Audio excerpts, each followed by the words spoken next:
We are Squawking Dead, a podcast pulverizing programs beyond the Walking Dead universe. Sometimes we give you news, sometimes we make you laugh, most times we go deep. I'm your host, David Cameo, and I'm joined by... Me. Cosmo Mom 09. You didn't need to remind me. It was close. It felt close. Well, I wait. I don't want to talk over you. Cosmo Mom 09. That's me. Lazy Gardner. And if I may, our special guest, who was with us during our Fallout coverage, our resident gaming expert, Karina Davey. Yeah. It's good to see you back. Thank you for Thank joining you for us. having me. I hope I'm the expert that you actually need. These are not the experts you're looking for. Right. Hope I'm as much of an expert as you're expecting me to be, is what I meant to say. If our Fallout coverage is any indicator, I think we're in the right place. And I will say one more thing. Bridget will be hopping on in just a moment, hopefully soon. Secondly, Karina, I would like for you to tell everybody where they can find you, all the various channels and socials and stuffs. Yeah, so I go by Etta Karina Art. So ETA, my name, Karina Art, on Instagram, TikTok, Facebook, all of the above. So that's where you can find me. Any or all of those places. Yeah, and I think on Instagram it's just CARINAE, right? Yeah, it's just my name and then _D, but only because I can't change it. So for some reason. But yes, I think if you search Etta Karina Art, you can still find me on there. You can. Actually, when I was tagging you on the social post, it did work. So yeah. Kudos to everybody involved, I think. Especially sure. me. It's looking dicey there. By the way, if you're looking at Sharondy right now on our stream, because this is a live stream, whereby you can weigh in on what you've seen of the episode in question, which is, we're back. We're finally back to The Last of Us Season 2 premiere, titled Future Days. We have a little new logo in the top left. If you are watching us, I did that on pretty quickly today. Not bad. It definitely looks better than the last one, if I say so myself. I'm happy to be with all of you. Oh, yeah, we'll do other things while we're going away. It's fine. Am I boring you, Rachel? What's happening? No, I'm on our YouTube. I'm watching us on our I was YouTube. also, yeah. Me She's too. so into what we're saying that she wants to tune in herself. Well, you were talking about gosh. the logo, but I couldn't see it on this screen, so I went yeah. to YouTube to see it on here. That looks super cool. Is there anybody in the chat? Just wanted to make sure, just because. Yeah, Nagano. Oh, okay. Because I guess it didn't update the restream chat for some reason. So let me actually, because you should see it on the screen, but nobody can. So that's a problem. It's a problem. Everybody, it's a problem. So let's fix it. I think I can. Maybe I can't. That's fine too. Back from the nuclear fallout. Let's see. I don't know. Were you starting to tell everyone that Sharondy is frozen? Because I'm not sure those words actually came out of your face. No, I was going to say Sharondy's screen is actually kind of cool because if she steps backwards, it looks like Joel. Well, previously when she was in the top left, Joel was peeking through her window. But now it looks like Ellie. Not working there, huh? Now it's Ellie. Yeah, Ellie's I'll kind of. take either one. Yeah, peeking out from the back. But anyway. Oh. Yeah, I'll fix the chat at some point. So let's move on with the show. Oh. I am very happy to be here with all of you and talking about this series that we haven't talked about in about a year and some month, 2 years and some months. It was started in January 15th, I think it was, of 2023. And now we're in 2025. Wow, was it really that long ago? Yeah, 2025 of April. Wow. So yeah. 2 years, 3 months. But just about the same day, so it was 13th. So, but yeah, we're here on a Monday night, April 14th. Karina, happy to see you. I can't see the chat, so maybe I'll pull it up in some iteration. Happy to be here for the second one. Massive oversight on probably my own part, not being part of the first one. But I'm glad to be here for this one. You know, to be fair, we didn't really think about it. We were just let me just say, we were rocking and rolling coming off another season of 2, maybe 3 series in a row that we were doing. And so we weren't really all there. And when this came around, we're like, yeah, let's do this. And I'm like, can we do this? Wait, yes. So yes, we can. Let's and be here the we are. gaming expert. Hooray. So as is tradition, as I type our channel out, and attempt to get the chat up, maybe on the screen, maybe not. We'll see. The title of this episode is Future Days. In relation to this episode, how does the title of this episode relate to this episode? Did you raise your hand, Rachel? I see you. You go. Oh, geez. I know was you're just fixing stretching. I was fixing my sleeve. I mean, okay, yeah, I'm the obvious one, right? in relation- Future Days, we're 5 years in the future, so this is literally the future. Future Days. And the award for on the obvious. nose. You are the Okay. reigning champion of the obvious all over again. Who will take the title from you? No one. No one. Oh, did you Not raise the your hand? obvious. Okay, go. No, go. not the obvious, but so I was thinking about Ellie being so angry at Joel, and I'm assuming it's because she has figured out what happened at the end of season 1, that he took out all the fireflies to save her. But what she's not realizing is the reason she's in a place where she can be happy with Dina is because he did that. Otherwise, she would be dead, and she wouldn't be happy in these future days. So she has future days because of what Joel did, even though she's angry at him about it. I don't. The reason she has the days of in her future are because Joel saved her. It's not obvious, Charity. It's Yeah. actually a little deeper than what Rachel said. So you do No, not that's take her award away from her. no, that is absolutely correct. I don't think Ellie knows the details of what happened. When we left season 1, we all agreed. Ellie knows he's lying, just not about what. And I think that still might be the case. I think 5 years of which I don't know if I want to jump into that right away, because the timeline and her anger and all of that is like a whole separate topic for me. But Okay. I don't know that she would, if she knows what happened, just that he is lying, and that might be enough for her to hold a grudge. And she's 19, and life sucks because you're 19, and everything sucks when you're 19. As my name says. Yeah. Yeah, ACT And number 1, which people can see now, which is great, I think. Oh. You were going to say Also- something, Karina. I'm not sure how many spoilery things you want, so I'm going to do my best to not spoil things for people who have not played the game. Well, it's So- very easy to. I Yeah. can say that much. I mean, I can answer why she's upset with him, and I can answer whether or not she knows the full truth. But I don't know if we need to know that right now. So Point taken. You know, let's Yeah. keep that under wraps, because there is going to be Yeah. an overwhelming urge to reveal some things up front, but it may be better to hold back, either right before it may be revealed, or I mean, that's going to be a hard target to hit. But Yeah. you know what? We'll see if we can do it. I'm going Well, to do my best to just focus on the actual episode that we have watched, or the things that we have already seen happen Right. in the show, so that I'm not applying information that hasn't been revealed yet, hopefully. Right. Maybe you could write it down on a piece of paper and be like, yes, this is what I wrote on March or April April 14th. 14th prediction. Bidding, bidding.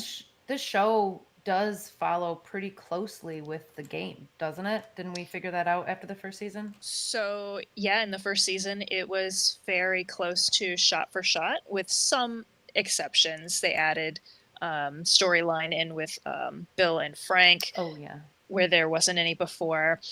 Season 2 is deviating quite a lot from the game and the way it opens. Yes. So it actually opens with Abby's story first, which we don't get to see until about halfway through your playthrough on Last of Us 2. So that's a huge change. They've also added more things going on in Jackson. They start the story a day before the game actually starts. So in the game, you start off the morning after their little New Year's party. And in this one, you start the day before. And some of those things are revealed more in flashbacks versus just showing them right up front. So there are already some major differences in the way that they're portraying the story. Okay. I was going to bring up something else. Oh, yes, that's right. Before we continue, have we gone through the entire title? Because I could transition over to Pearl Jam's Future Days, the lyrics for the song at the very least. Go Go for it. for it. Okay. Pearl Jam's Future Days was written. Let me just see. Let me give you a little bit of background on that. No, this is not the right site for that. Well, if I ever were to lose you, I'd surely lose myself. Everything I've found dear, I've not found by myself. Try and sometimes you'll succeed to make this man of me. We're getting, this is like Joel talking to Ellie so far. Try and sometimes you'll succeed to make this man of me. All my stolen missing parts, I've no need for anyone. Hey, Bridget. I believe, and I believe, because I can see our future days, days of you and me. Back when I was feeling broken, I focused on a prayer. You came deep as any ocean. Did something out there here. All the complexities in games, it's a game. No one wins, but somehow they're still played. All the missing crooked hearts, they may die, but in us they live on. I believe and I believe because I can see, this is the chorus again, our future days, days of you and me. When hurricanes and cyclones raged, when winds turned dirt to dust, when floods they came or tides they raised, ever closer became us. All the promises at sundown, I've meant them like the rest. All the demons used to come round. This is very meaningful to the narrative. I'm grateful now that they've left. So persistent in many ways. Hey, angel, I'm here to stay. No resistance, no alarms. Please, this is just too good to be gone. So there's a sense of we've gone through a bunch of stuff, both natural and unnatural, and we've come out the other side. This is our future days, and why are you so unhappy? Essentially, please don't leave. And then the chorus, I believe because I can see our future days, days of you and me, days of you and me, days of you and me. So, Pearl Jam. Let me get the when this was created. Okay, so interestingly enough, release date for this was October 15th, 2013. So 10 years after the game. Well, 10 years after the fall of humanity, according to the show. Let me also pause Bridget's uploads before I continue. Hi, I just realized I'm wearing my work shirt with a logo on it, and I would like to remove this from my body I on did the same the thing. internet. I had my name tag on. I was when like, we started. all of a sudden I was like, wait a second, no, don't look at that. I just Don't realized I look- was naked. It's like You're the gonna same. have to blur it same energy. I really don't ever I want think people your in my life to name- call. I think your name is over top of it, so I Yeah. didn't see it. If that Okay, makes you good. feel I better. didn't either. Yeah. And we're Yeah. keying out black, so What? if you What does if that you look mean? at it in a different I didn't light, see it either. you're not going to be able to Okay. see it anyway. Okay, I'm gonna go change my shirt though very quickly. Well, anybody have any thoughts on that? While I just collect your thoughts. What the hell were you talking about? The lyrics, Pearl Jam the song. lyrics of the song "Future Days" by Pearl Jam, 2013 October. Okay, So October 2013 is when the outbreak happened in the game. Ooh. Also, Oh. in the game, it starts 5 years previous, so shortly after Ellie and Joel come to live in Jackson. Right in the aftermath of the end of the last season. Yes. He finds this guitar that they show with the little moth engraved in the the neck of the guitar. He cleans that up and brings it to her, and he sings the first two lines of that song to her. On and the then patio, was it? no, not on the patio. He goes into the garage where she's living and sings that to her and gives the guitar to her as a gift and offers to teach her how to play it. And her and him are fine at that point. They're friendly. Everything's great. The angry comes later. Later. The angsty But yes. comes later. But that song repeats. It's a theme throughout the entire show, or the entire game. Ellie will pick up the guitar and, sorrowfully play on it, just remembering times past. So For reasons, yeah, we know. yeah, the same way. It's funny how some people will know more things than others. Yeah. Yeah, we're gonna leave it at that. Yeah. And I will say too, Pearl Jam is one of the only real bands that you can see. There's a point where you can enter a music store while you're exploring, and Pearl Jam is one of the only real bands that you can see on there, like posters and things like that. All of the other bands are kind of made up. Made up For by the the game. game. Yeah. Yeah. Licensing. Yeah, Who knew? makes sense. It makes Like sense. Brittany and the Jugs. Right. In the jugs. Slick Habit. It's Oh. Ellie's favorite band, Slick Habit. Slick Habit. I Yeah. like that.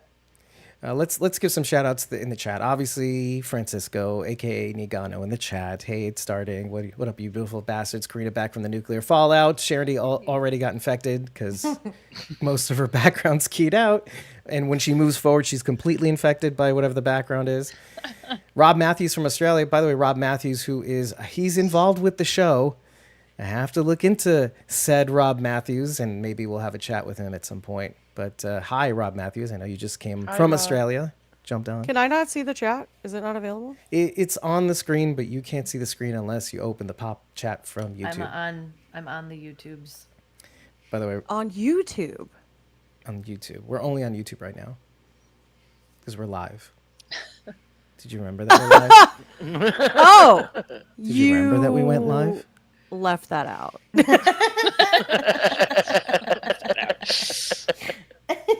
For the audience, I've been He trying. didn't leave it out. 4 He didn't leave it out. days. I just forgot. Thank you. Dave kind of had a lot going on, dude. Yeah, we all have a lot going on. Okay. I'm a little tired. I'm a little Okay. tired right now. Somebody needs to feed me a little snack because I need a Snickers. Okay, Nigano also Francisco. I think we should save the reason for the future episodes since they're going deep into that. Yeah, I think so too. And I think also we're gonna find out we're gonna get cut into Abby's past or Abby's journey possibly or what happened maybe along the way because this episode does a great job, at least in my opinion. I would like to hear from you guys of bookending Abby in the aftermath of Joel's slaughter of the Fireflies medical station area place facility.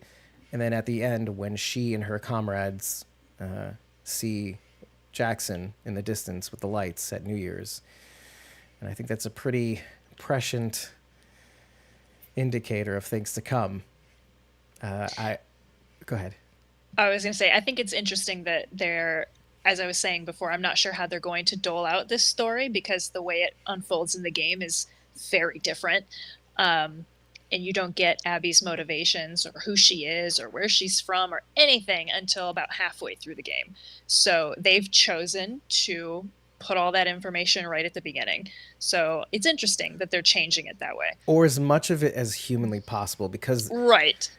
for the people who know what may happen, they're front loaded. They know what's happening. The blanks are filled in. But for the people who don't know, and I don't know how you don't, but that's okay. Good on you. They don't know anything. I say the game is 5 years old. It's not exactly spoiler. I mean, I guess it is, but I mean, If I you're wish not a I gamer. didn't know. I wish I didn't know. I mean, Me too. I've actively avoided. Everybody's gonna wish they any didn't know. information. I wish I didn't know because I'd I like don't to just know. enjoy the ride. But just enjoy the ride. Well, see, I Please learned my enjoy the lesson with Game of Thrones and House of the Dragon because with Game of Thrones I read as far as I could, and then with House of the Dragon I read the book, and so now when I watch it, I'm totally critical all the time about how they're making, how they're differing from the book and all that. So Yeah. I have actively avoided any information about this at all. The only thing I knew is that Shannon Woodward did the voice of one of the characters in this season. That's literally all I know about this. I don't Well, know. that's who that good. is. She did the voice of one of the characters in the show or the game? The game. Was it Sharon or Shailene? It's Shannon Woodward. Oh, Shannon. Okay. She, It's I want to say Dina. I want to say Dina, who's I who see. she played, but I'm Okay. not sure. That's about it.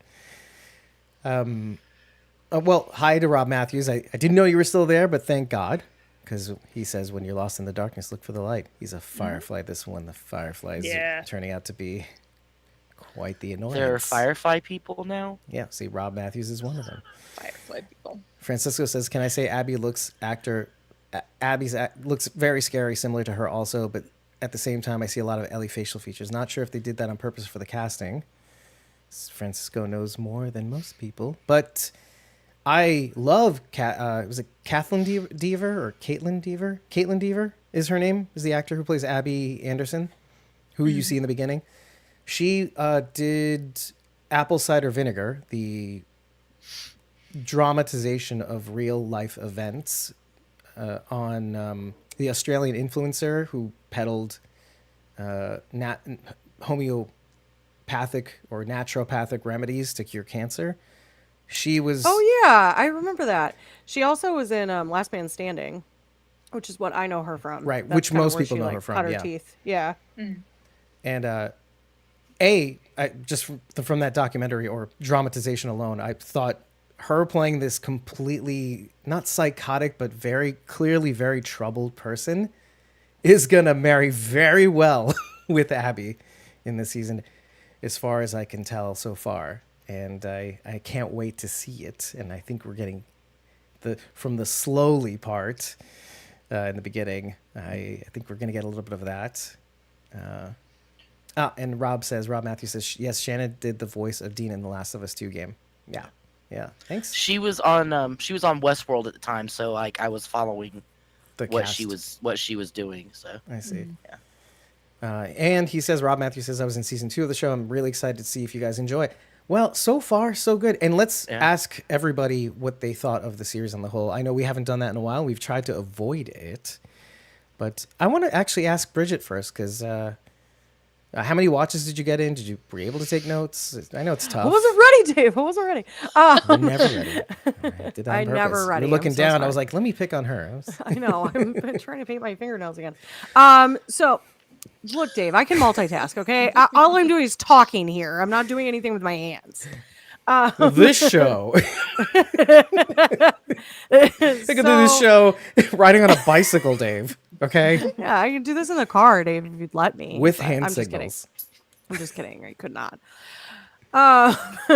So I really enjoyed this episode. One, okay, so I avoided playing Last of Us Part 2.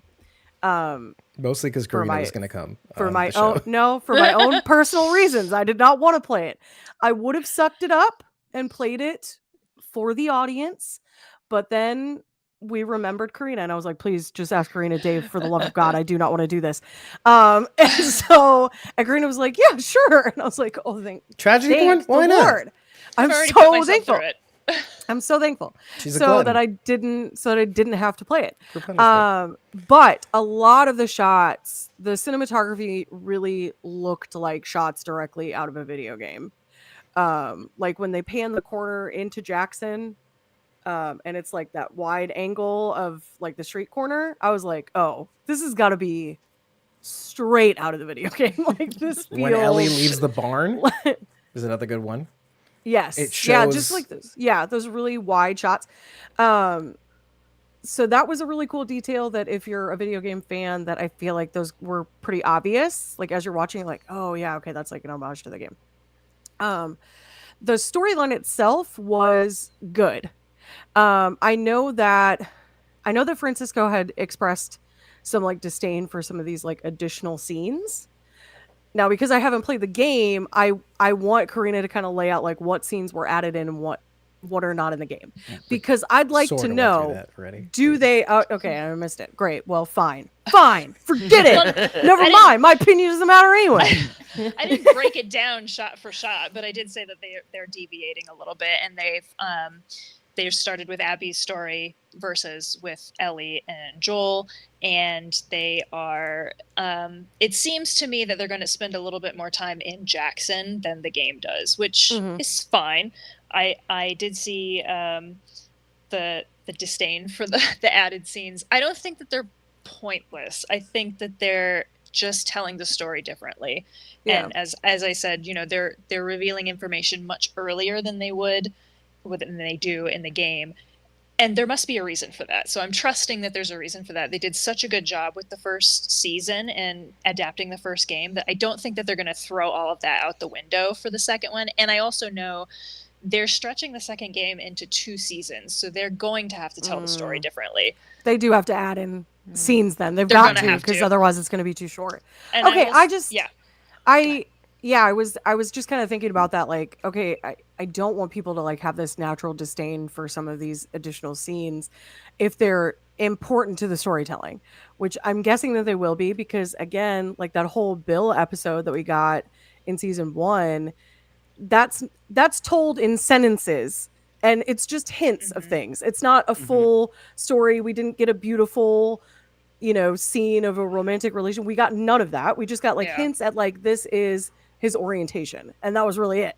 Yeah. So to see those episodes and be like, okay, well, that was beautiful storytelling, whether or not it's crucial to the storyline. I mean, obviously it's not. The game told the story without it, but if it's beautiful storytelling, then just let the story be told in that way for the sake of storytelling. But so far I really like it. I thought it left enough anticipation and like creepiness at the end to be like, ho, I'm excited for Yeah. episode 2. So I really enjoyed it. I thought it was great. Cinematography was great. Special effects were good. I mean, there was nothing like crazy out of this world in this episode, but it was good. Many Chekhov's guns were shown throughout the episode, which Bridget loves ever since she. I do. she I mentioned them. love seeing an element and be like, ooh, you held on that for too long. That's gonna come back. Yeah, that's going to be later in the episode. That's going to be later in the season. That's going to be in next season. I watch a show called QI. It's like a fact show. It's a funny, humorous fact show on BBC. But anyway, in the last season, they had a gun mounted on the set, and it had a tag on it that said "Check-off." And every time I saw it in the background, it would make me laugh and think about you, Bridget. That is hilarious. And then I love another gun is labeled Kafka. we got Yeah, I know, right? We got it Just wrong like for an a idiot. while. But I wonder what that fires. Going back to what you guys were talking about, though, and in telling the story differently, it's much the same in books, because I know when people have a beloved book that is put to screen, a lot of times they're disappointed. But the fact is, you can't directly translate a book or a game to the TV screen or the movie screen. It's going to have to be different. It's just impossible to. It would be incredibly boring to just have a shot for shot recreation of the game. Like, there would be no. I mean, there'd be story, but it wouldn't be nearly the same. So, Yeah. I mean, I It'd be get super boring what. because it's a lot of sneaking. Right. Well, I mean, I Yeah. get what So people are saying, much. because I felt that way too. Like in Lord of the Rings, I was so mad that there was stuff that they changed, and I was so mad about it. But I also understood that you can't directly translate something from the page to the screen. It's just not going to work. Yeah. And again, as someone who hasn't played the games, I think it's great. I'm perfectly, Yeah. enjoying it. But for the people that are upset about that, it's just there's no way you can do it that way. It would not be what you're thinking. It would not be as good as you think it would be.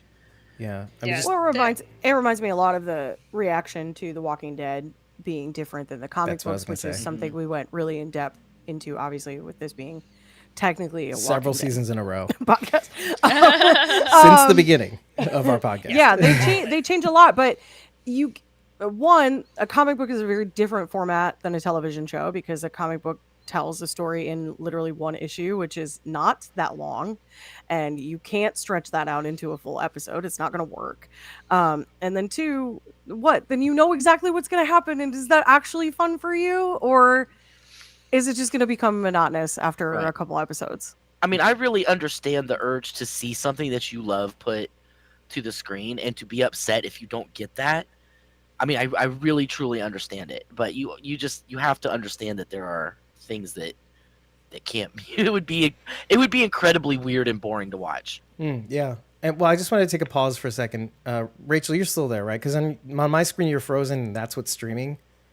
Yeah, I'm here. Okay, I just want to make sure. But let me say what's in the chat, and then let's move on to you, Rachel. I just want to get your gauge on what this series is like, because after so long, we've all changed in many ways in the last 2 years.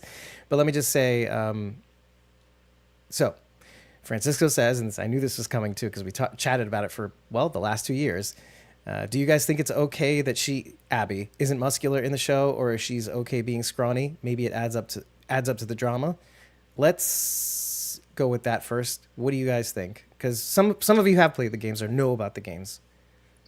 So I'll just chime in quickly. As Abby's character being strong, it does have a lot to do with like her state of mind, the where she's been the last 5 years. It speaks to her feeling insecure, feeling weak, feeling like she needs to be able to physically protect herself. So she becomes this very, very like a bodybuilder. She's quite large in the game. But it's also a gameplay type of thing, because if you think about in the first game, you're playing as Joel, who's physically more imposing than Ellie. And Ellie fights a little bit differently when you do play as her in the first game. And the same is true in the second game. So Abby and Ellie behave differently when you're playing as them. They have different skills. They approach problems differently. I think it has more to do, her body structure has more to do with a gameplay perspective. So I don't think it's absolutely necessary for her to be like that in the show. That's just my opinion. What about any of you? I was gonna say I don't think it matters either way. Honestly, I think it's fine. I already kind of weighed into with the fact that she's an absolute psychopath in that one show. And by the way, I should also mention Apple Cider Vinegar does feature Alicia Denham Carey, who was Alicia Clark on Fear the Walking Dead, she is absolutely amazing, by the way. I'm like, yeah, I've seen her on Fear the Walking Dead, but can she do other things? I'm like, oh, she can do other things. She was pretty intense on this series. So anyway, anybody else on the Abby thing? Abby's build, game versus show? I mean, I don't think strength has anything to do with build per se. You can be wire A and B, super strong and kick somebody's butt. You don't have to be big and muscular. But I also, again, let's going back to this, I also understand when characters look different than how they're described or as they're seen. A good example of that is Outlander, where the way they describe Jamie is not what he looks like at all in the show. And like even in his daughter Brianna, she's supposed to look totally. So I totally understand how that can kind of take you out, throw people off of it, right? because throw you off. But in general, I don't really think it has much to. Let me actually add something to that, by the way, because I think that's why you start off in the 5 years later with Ellie fighting with the clearly overpowering man. He's a foot and a half taller than her, at least, I think. And obviously, I think they did a good job of saying, well, technically, this man would chew her up and spit her out. But since he pulled his punches, she was able to get the moves on him. So there is a bit of interplay with prepping your brain to think outside of perhaps build. And maybe you can transpose that to other characters on the show that you may or may not know about if you played the games. So they're kind of front loading you with the ability, like, okay, there's more than one way to skin a cat in terms of a fight. And sometimes a fight can be very quick if you know what you're doing. So let me continue on with the chat for just a second, and then we'll go to Rachel.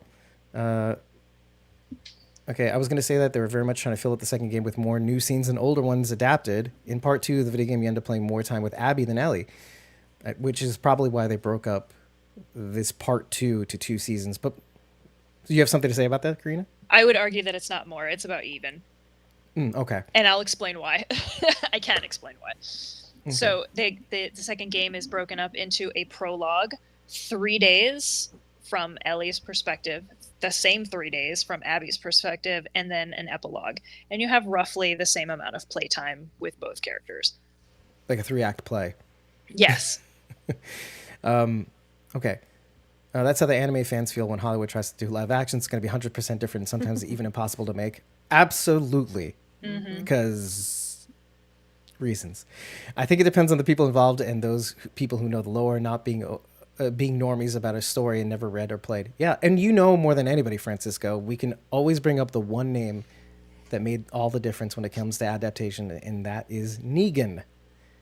Negano. Negan was supposed to be like a Henry Rollins type muscular younger character, and it ended up being JDM, who was older and wirier.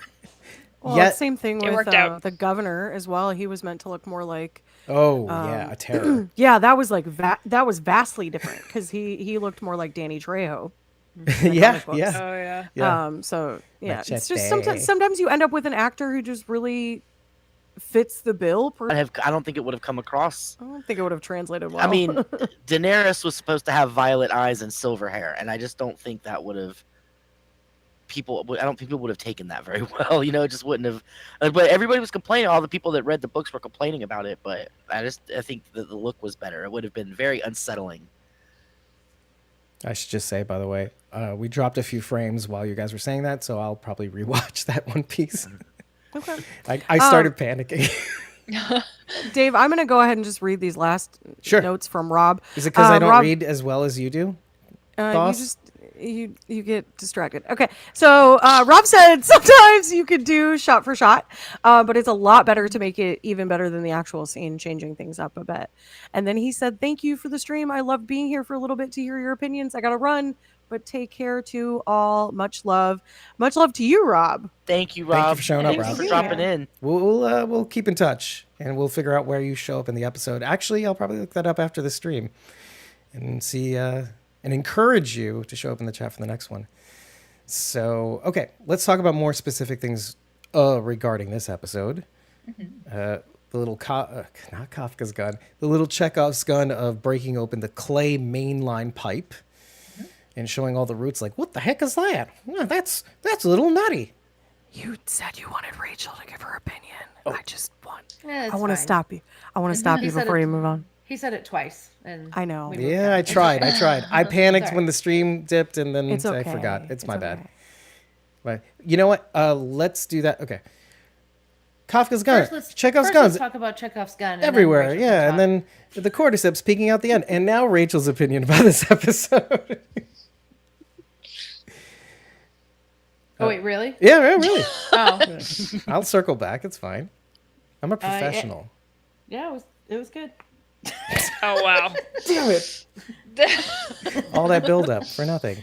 It's worth going back for. I know, right? Well- no, it was really good. I actually do have like a lot to say about the episode, but I feel like it's going to come out as we go over certain areas of the episode, right? And it'll be dumb stuff because that's why I'm here. Okay, so I have two questions that will probably take us to those parts. Okay, the first question is, I did mention the cordyceps in the main pipe. Quote unquote. That's what I'm getting to. Is one of the things we noted in the first season is that it can be like a pinprick. You step on the pointy end of a cordyceps tendril, and you could get infected. And we should remind everybody that the difference between the game and the show is that the first season had spores, the first season did not introduce the element of spores. I have heard rumblings about, if not this season, the next season, introducing or gradually feeding the element of spores in the game, in the show. So that's interesting. You don't need to know any more than that if you are a show watcher. But it's basically the forms of transmission of the infection. And It's a large part of the game dealing with spores. right. Okay. But let's move back to the show. Other than Karina, but maybe if there is some tension that we can talk about for show watchers, for game players, do you think that's going to be a major problem for Jackson? Is that maybe even going to be the downfall of Jackson? I wanted to go around the room. On top of the Abby thing, that's undoubtedly going to happen. Maybe. You don't know.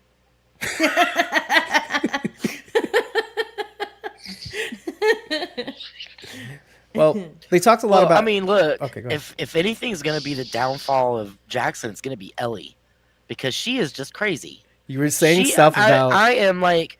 I mean, look, I know she's a bratty little teenager and she's supposed to be that way, but I was like actively angry with her throughout this episode. And not because of the way she was treating Joel or anything like that, but she was putting everybody in... She's putting her friend in danger.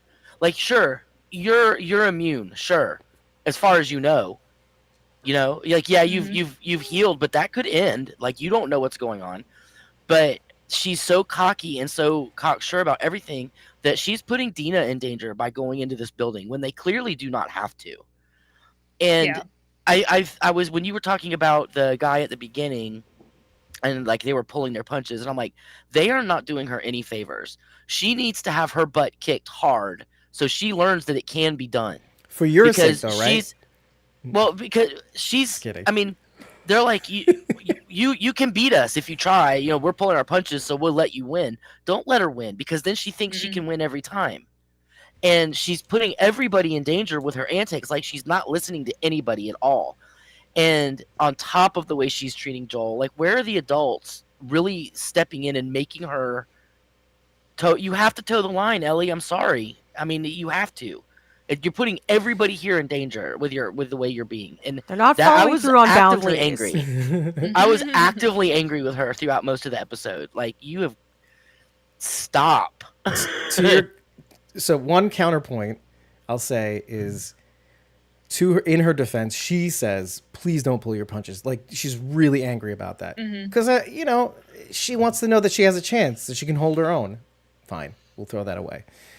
But you had also said before we got on and started recording majorly, before we started streaming, you'd said, "This made me think of how I was at 19." And you said, "I don't want to ever have to think about it again." Right. Which is, I had to step back and think about how my mind was when I was 18, 19. And it was a scary place to go, and I don't ever want to go there again. But as a grown up, I am having a hard time with Ellie just putting everybody in danger. Like, that's my big thing. Like, I get you acting out and being a teenager. And were you in the real world, the regular world today, where there are no mushrooms eating people and making zombies, then you'd be great. That'd be fine. Be angsty all you want. But we've talked about this with The Walking Dead too. It's great you want your kids to have a childhood, but you also have to teach them that they have to be careful. This is not the regular world. I mean, there's danger literally knocking down your walls. So you've got to be more careful. And I'm sorry that takes your freedom and your childhood away, but you're going to die otherwise, or you're going to kill people that you love, or people you love are going to die because of your actions. Yeah, and I'll say that's what makes what may or may not happen all the more tragic. Well, I will mention too that I noticed that everybody, all of the kids, Dina and Ellie, they definitely are portrayed as a little bit more immature in the show than they are in the game. In the game, they are given a lot of responsibility and they act like adults. It's an interesting change too. They changed the order of events, and they also changed the route that they were on. In the game, only Dina and Ellie are on that route by themselves, and they are there to clear out infected. Like, that is why they go into that market, Not recon. to clear them out. Yeah, it's not recon. It's not a group thing. Like, this is something that they are scheduled to do every day. Pairs of two will go out and clear certain areas. So that is what they're supposed to be doing. And they changed it a lot in the show, which did annoy me. It made her behavior feel very reckless, and she does feel a lot more immature to me than she does in the show. Now, I will say Jesse, Dina's ex-boyfriend, is portrayed very similarly. So he's pretty much a straight translation from the game. So his maturity level is where everybody else is in the game. So he's just about the same. Yeah. I should mention before we continue, young Mazzino, who plays Jesse, was in, we're talking about Walking Dead connections. He was in the series, or the limited series, Beef, with Stephen Yeun, who played Glenn on The Walking Dead, which is kind of cool. Who's part comic relief, part angsty teen. So. Was he the brother? He was the brother. Wait, which one? The brother of the main character. Oh. Yeah. Who was angsty and like, I could do it. I can be in charge. Yeah. Well, and seeing him in this kind of role is kind of cool. He plays the exact opposite kind of character. As far as her immunity goes, if the mushroom monsters are evolving, as she said when she was talking to the council, what's to say that her immunity couldn't change? Like, they could mutate to something that is beyond her immunity abilities. Yeah, that is something to keep in mind, especially when you see that little bit of cordyceps peeking out from her bite, which is kind of cool. Yeah. Yeah. I thought she was going to pluck that out when she ended up cutting herself instead, but I thought she was in there trying to dig that out. It's the Dr. Pimple Popper instinct in me to want to pluck that. Yeah. it out. Take it out. The cordyceps coming out of the nose was disgusting. Great. So I I, I guess. just- Oh, sorry. Go ahead. No, No, Rachel, you don't get enough talk time. Go for go it. ahead. When we first saw the mysterious mushroom monster, I guess that's I like that. Let's go with that. I do too. It's killing me inside not to laugh.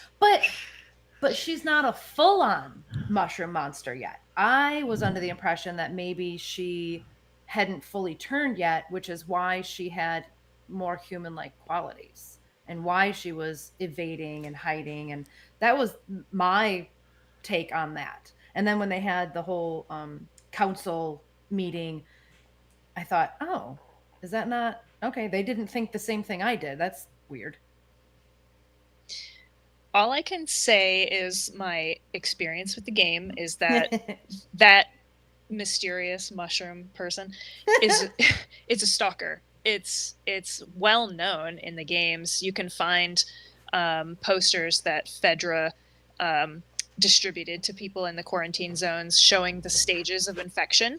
And the first stage is the runner, the second stage is the stalker, the third stage is the clicker, and the fourth stage is the bloater, which we saw everything except for stalkers in the first season.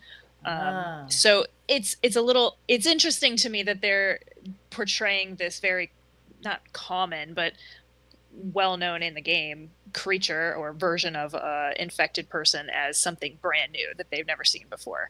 But I will say that tackle, that was accurate because you can't hear them. They're quiet. I mean, they do make noise, but if you stop and listen, you can't see them in your little listen heads up display, and they'll disappear from where you think they are, and they'll tackle you from the side in like a second, and it's terrifying. I hate that. I hate that so much. I love it. Reminds me of when I've mentioned this like a couple times on the show, but like I've played the game Thief, and it deals a lot with how your footfalls are, and you have a sound meter, and it's one of the first games that was in stereo, like a surround sound stereo, so that like you turn this way, the sounds change, and so a lot of it is jump scares, not purposeful jump scares, but if you're not careful, if your mouse goes this way instead of that way, like jerkingly, you can alert others of your presence, and there are undead creatures in the game, and they're quite terrifying. So I would really like to play this game now. Well, Last of Us has elements of that. You can't just sneak up on a clicker. You have to move very slowly and very deliberately. And if you walk over glass or something like that, they'll hear you. And so you do have to pay attention to those things. But I did really like there's quite a few callbacks to gameplay elements in this first episode that I just loved. So I don't know if we want to jump into that right now, but do it. I was so excited about it. But before you do, let's read a little bit more from Francisco in the chat. Okay.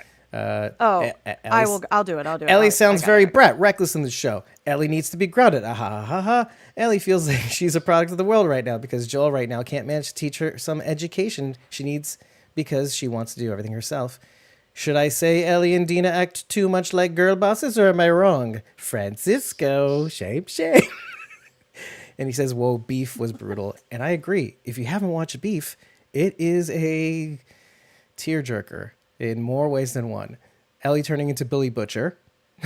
So you can't play like Billy Butcher in The Last of Us, or else you'll get hurt. It's the second stage of infection. He's referring to the stalkers. They gain vision and speed. So let's move on. That was pretty rude, Bridget. Silence. I'm sorry he jumped all over you. That's okay. Hey, I was Bridget, like, I'll do it. It's fine. And he's just like, Ellie. Like, she's just doing it because she's like the boss. She's the girl boss, and she wants I'm to not the read girl things. And boss. she doesn't like the way I read them. you are the boss. Ha ha ha ha ha. She doesn't like the way I read it. Ha ha ha ha ha. It's terrible. Regarding what Francisco said, where he said Ellie feels like she's a product of the world right now because Joel can't manage to teach her. I don't think it's that's partly it, but it's also that she is not hearing anything he has to say. Correct. And I know that game players probably know why, but we don't. But it's not that he can't, which he is pretty broken. But I think that is coming mostly from the fact that she has just detached herself from him completely. To him, it's probably almost like losing his daughter all over again. even though she's not dead, It's good to she's mention. physically there. She's just completely detached herself from him, and that's making him spiral. But I don't think it's that he can't teach her. It's that she won't listen, because she's not listening to anybody. It's not just Joel. Yeah, she's not ready to be listening taught. to anybody. Yeah. Yeah. Yeah, she's definitely got this I won't be told otherwise attitude in both the game and the show. So Which I she's think on a mission. stems from the fact that she is immune, so she thinks she's invincible for the most part. She thinks she's just invincible all around. I liked that they added in with I can't think of her name right now, but the woman they were traveling with in the Kat? first season. Oh, sorry. No. The woman they were traveling with in the first season that got bit. And they had Tess? to Tess. Yes, thank you. Servapoulos. She does say you're not immune from getting your throat ripped out, which is what'll happen in the game if you get caught by clickers or runners or whatever. Like, you don't get infected, you Right. just get straight killed. She got lucky that she was bit in the stomach and not in the Yeah. throat or something. Like, she Yeah. could have easily died right there. For sure. And she's, but she still doesn't even realize it. Like, she still isn't accepting Cognizant. that.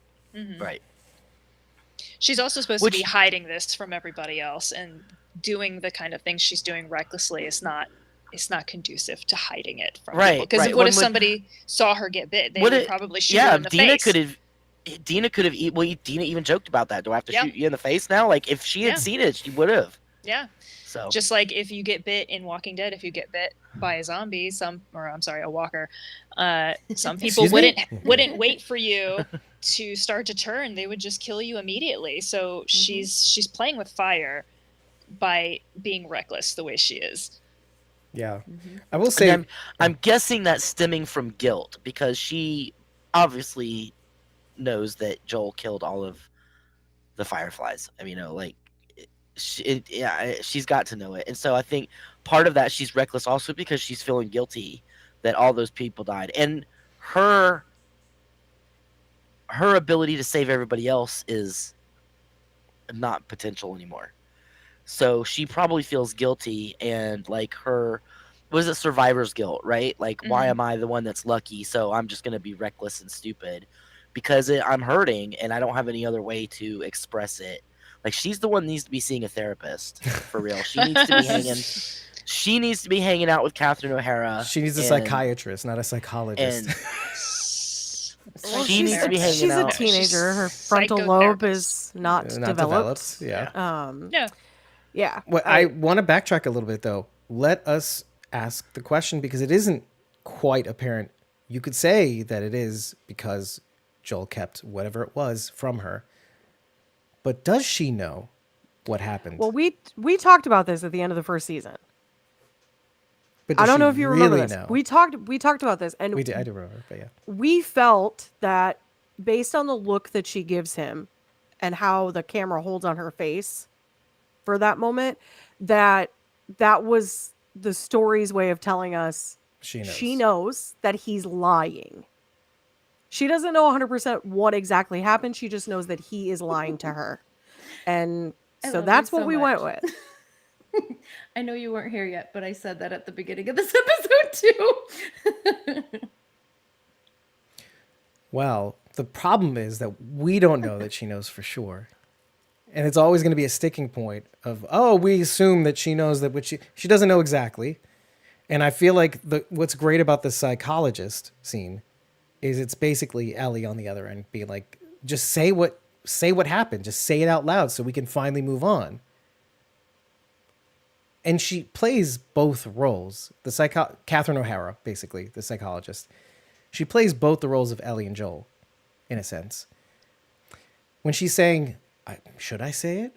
That's Joel. Should I say? I'm scared of saying it. That's also Joel.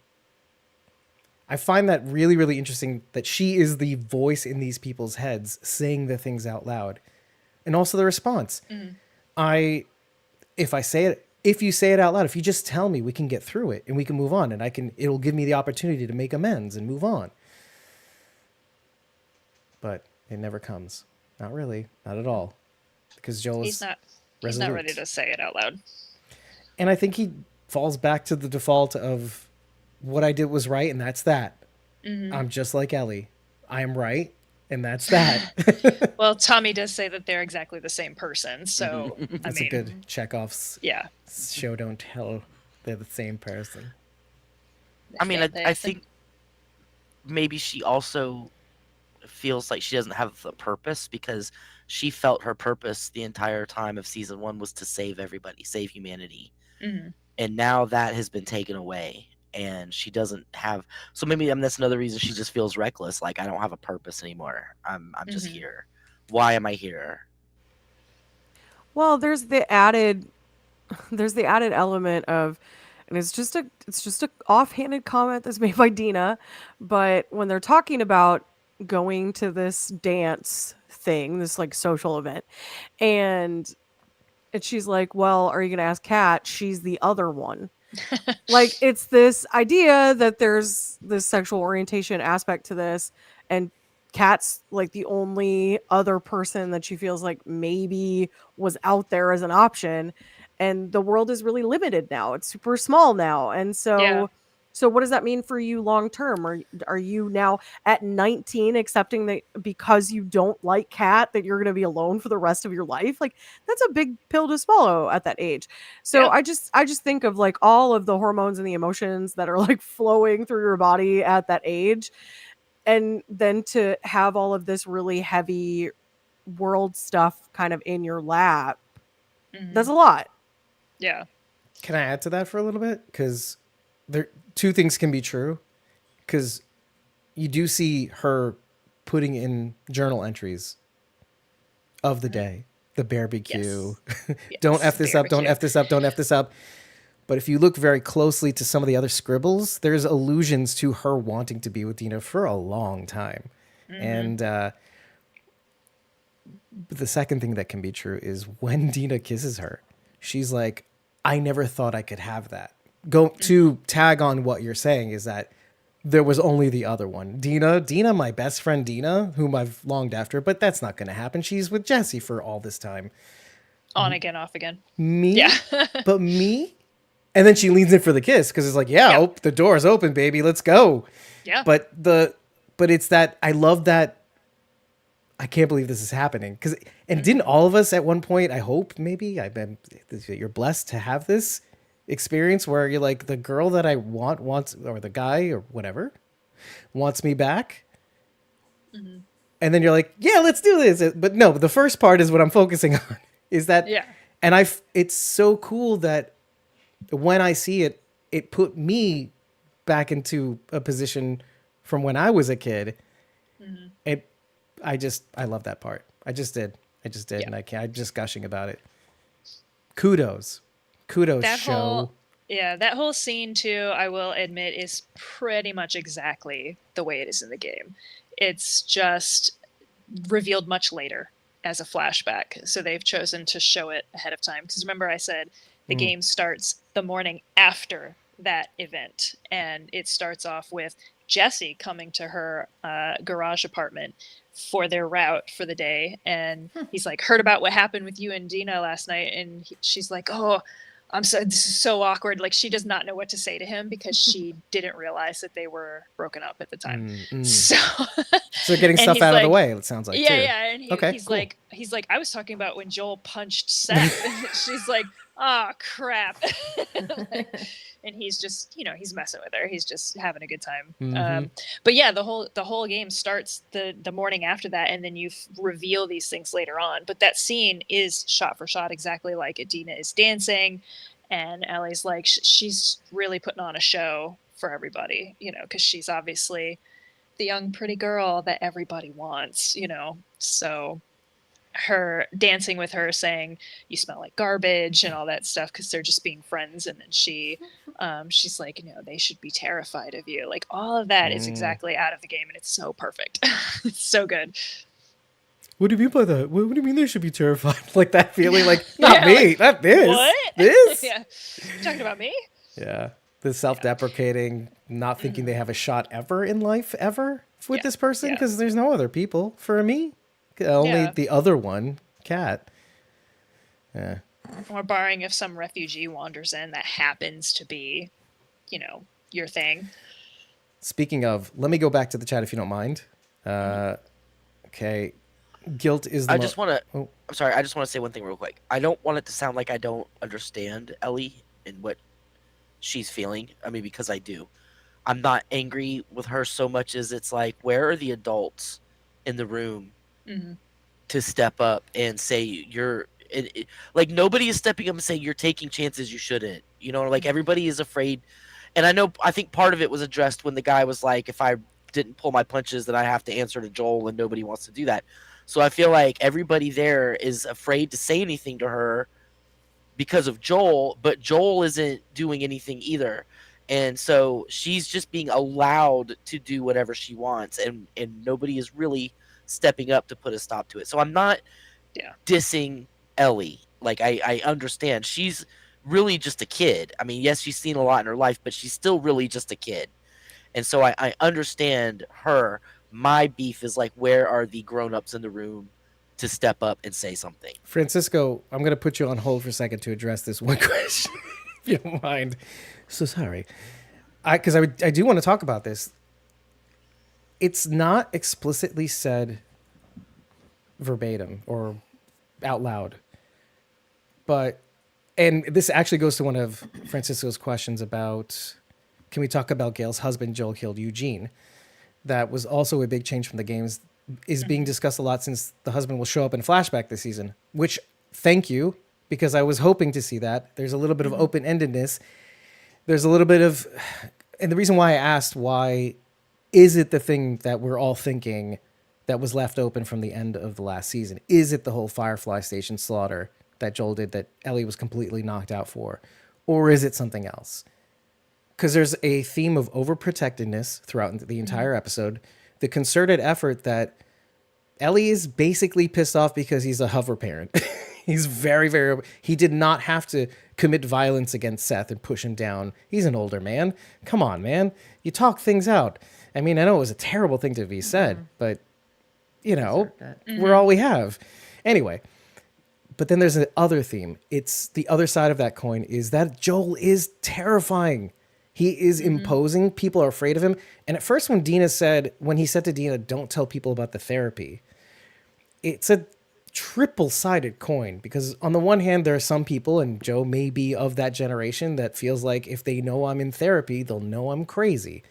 There's the other side of that coin, which is, well, maybe I don't want to let them know that I'm in therapy because I want them to be terrified. I don't know what the third side is, but it's somewhere in between where, you know, if this gets around, people will think I'm weak too. Yeah. It's part of the first coin, but it's also like, but I want people to think that I can be dependent on still, that sort of thing. Rather than the whole, I'm having my head shrunk, you know, that older generation was it the silent generation, I think it was. Yeah. So The same generation as the guy that had a problem with Ellie and Dina well, on the dance floor. but not quite, right? But this answers your question a little bit, because these two things at play, because first of all, the only two people who know about Ellie's immunity are Tommy and Joel. Yes, right? And Tommy's wife. And Tommy's wife, Maria, right? Maria Yeah. Miller? Yeah. Okay. So there's that. Nobody else knows, so nobody knows those are the only adults that can be in the room. They have Benji, Tommy and Maria's kid. Benji, I think is his name, is right? Yeah. Nobody knowing about the immunity is even more reason that somebody should be stepping up and saying, "What are you doing? Well, You're going to get yourself killed." I'm getting to that because if they're the only people that can step in the room, and Joe is really busting his ass trying to get the construction going, and Tommy and Maria have the kid, they have the council, everybody, all hands are on deck, and yeah, all these refugees are coming in, they have to accommodate them. It seems like Jackson is rocking and rolling, and Ellie, for all intents and purposes, is in the apocalypse kind of an adult. And so there is an argument to be made about she should be able to, and like you said, Karina, she should be out there sweeping warehouses and produce markets and stuff like she is capable of doing that. But I think there's an element here of them taking a concerted effort that Joe is overprotective, even though she is capable. And I think they want to introduce a little bit more of that to get more payoff for the events that are to come too. And so I think there's an argument to be made here that Joel is being overprotective rather than teaching her like Dina. or rather than settle, and they're too busy. And I think there was a third thing that I wanted to kind of say out loud. And there's the thing that we don't or may not or may know that Joel did to make Ellie super pissed for 5 years, or not maybe that quite 5 years. So there may be elements missing from this conversation that will get filled in that will illustrate a little bit more Ellie's mood towards Joel too. I think there's more to the story here, outside teenaged angst. Yeah. Teenage angst. I mean, this is sort of a discussion I would have had about season 1 and the ending. My feelings are that Joel, right from the beginning, didn't give her the agency to make the decision that she wanted to make, which would have ultimately been to give her life for that cure. There's also an argument to be said that, but they didn't give her the agency either, right? Because no, they didn't understand. tell her either. So no, I yeah. get that because yes, ultimately I think the blame falls on Marlene with the Fireflies for rushing her back there and putting her under immediately without having any discussions with her, without letting Joel talk to her, without any of that kind of stuff, and treating them like they were products and rather than people who have a relationship with each other. I think it was their fault what happened.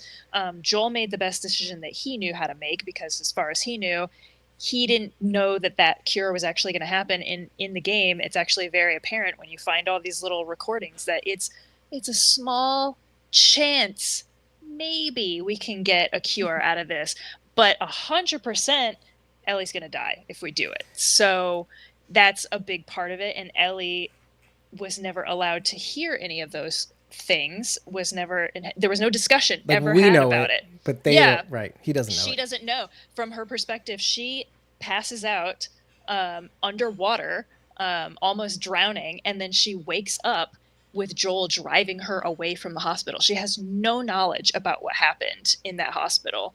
And she expresses, this is not a spoiler or anything, she expresses wanting to know. She had questions for the Fireflies, and they didn't even give her a chance to ask those questions for herself. They immediately took her back there and put her under for surgery. So I think they mishandled the entire situation, and I blame the Fireflies for what happened ultimately. Yeah, and this is the argument I had about them from the first episode, is that there are two sides of that coin. At first it was Fedra and the Fireflies, and you could see the ills in both already. The bombing indiscriminately, hurting Tess, which is a sign that maybe they're not quite the good guys in a sense. They too don't have a respect for human life, etc., even though they're trying to save humanity. And clearly in this episode, what the Fireflies once were was the beacon for humanity. And that mission statement, because they were the Fireflies, that facility was the Fireflies, and now that's gone. Right. Abby's taking their mission statement and perverting it by literally going out to hunt a piece of humanity. We can argue. Right. Is Joel human? Yes, Joel is human. He saved a of course. daughter figure. But their mission is to kill people, not to save humanity. At least from from our perspective. But I love the callback to the giraffes with them. Sorry.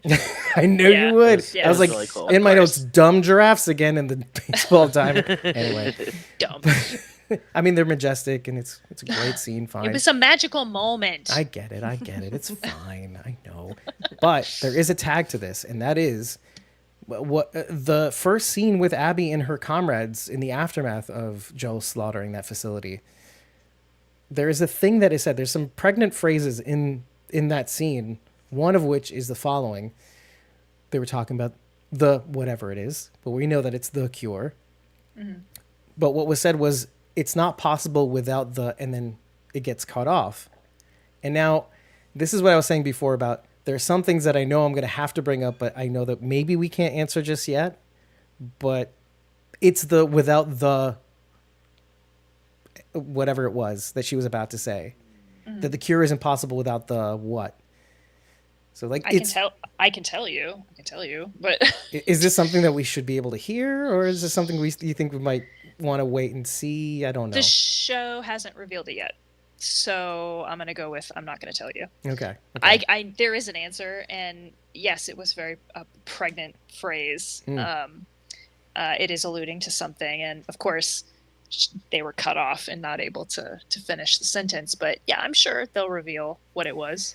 It's Oh. important for the story. I mean, it's going to be revealed eventually. And I have a feeling that whatever this is without the whatever it is going to place the same choice with Abby.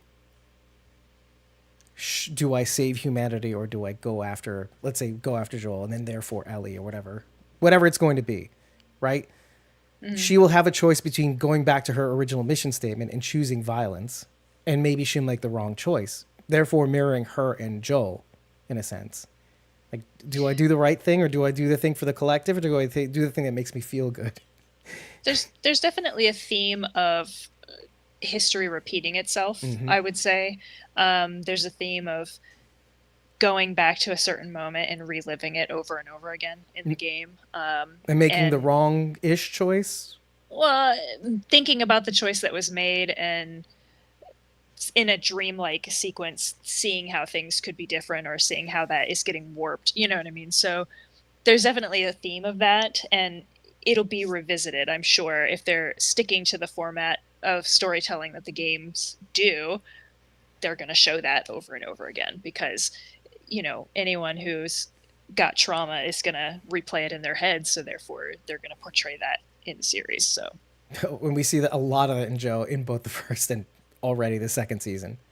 Can confirm. If you have trauma, you do replay it in your head. So yeah, I mean, Joel obviously is in therapy for a reason. He's upset about what's going on with Ellie, but think about the things that he had to do to survive for those 20 years between when his daughter died and we meet him Well, what that might have looked like. Show. Yeah, what happened there?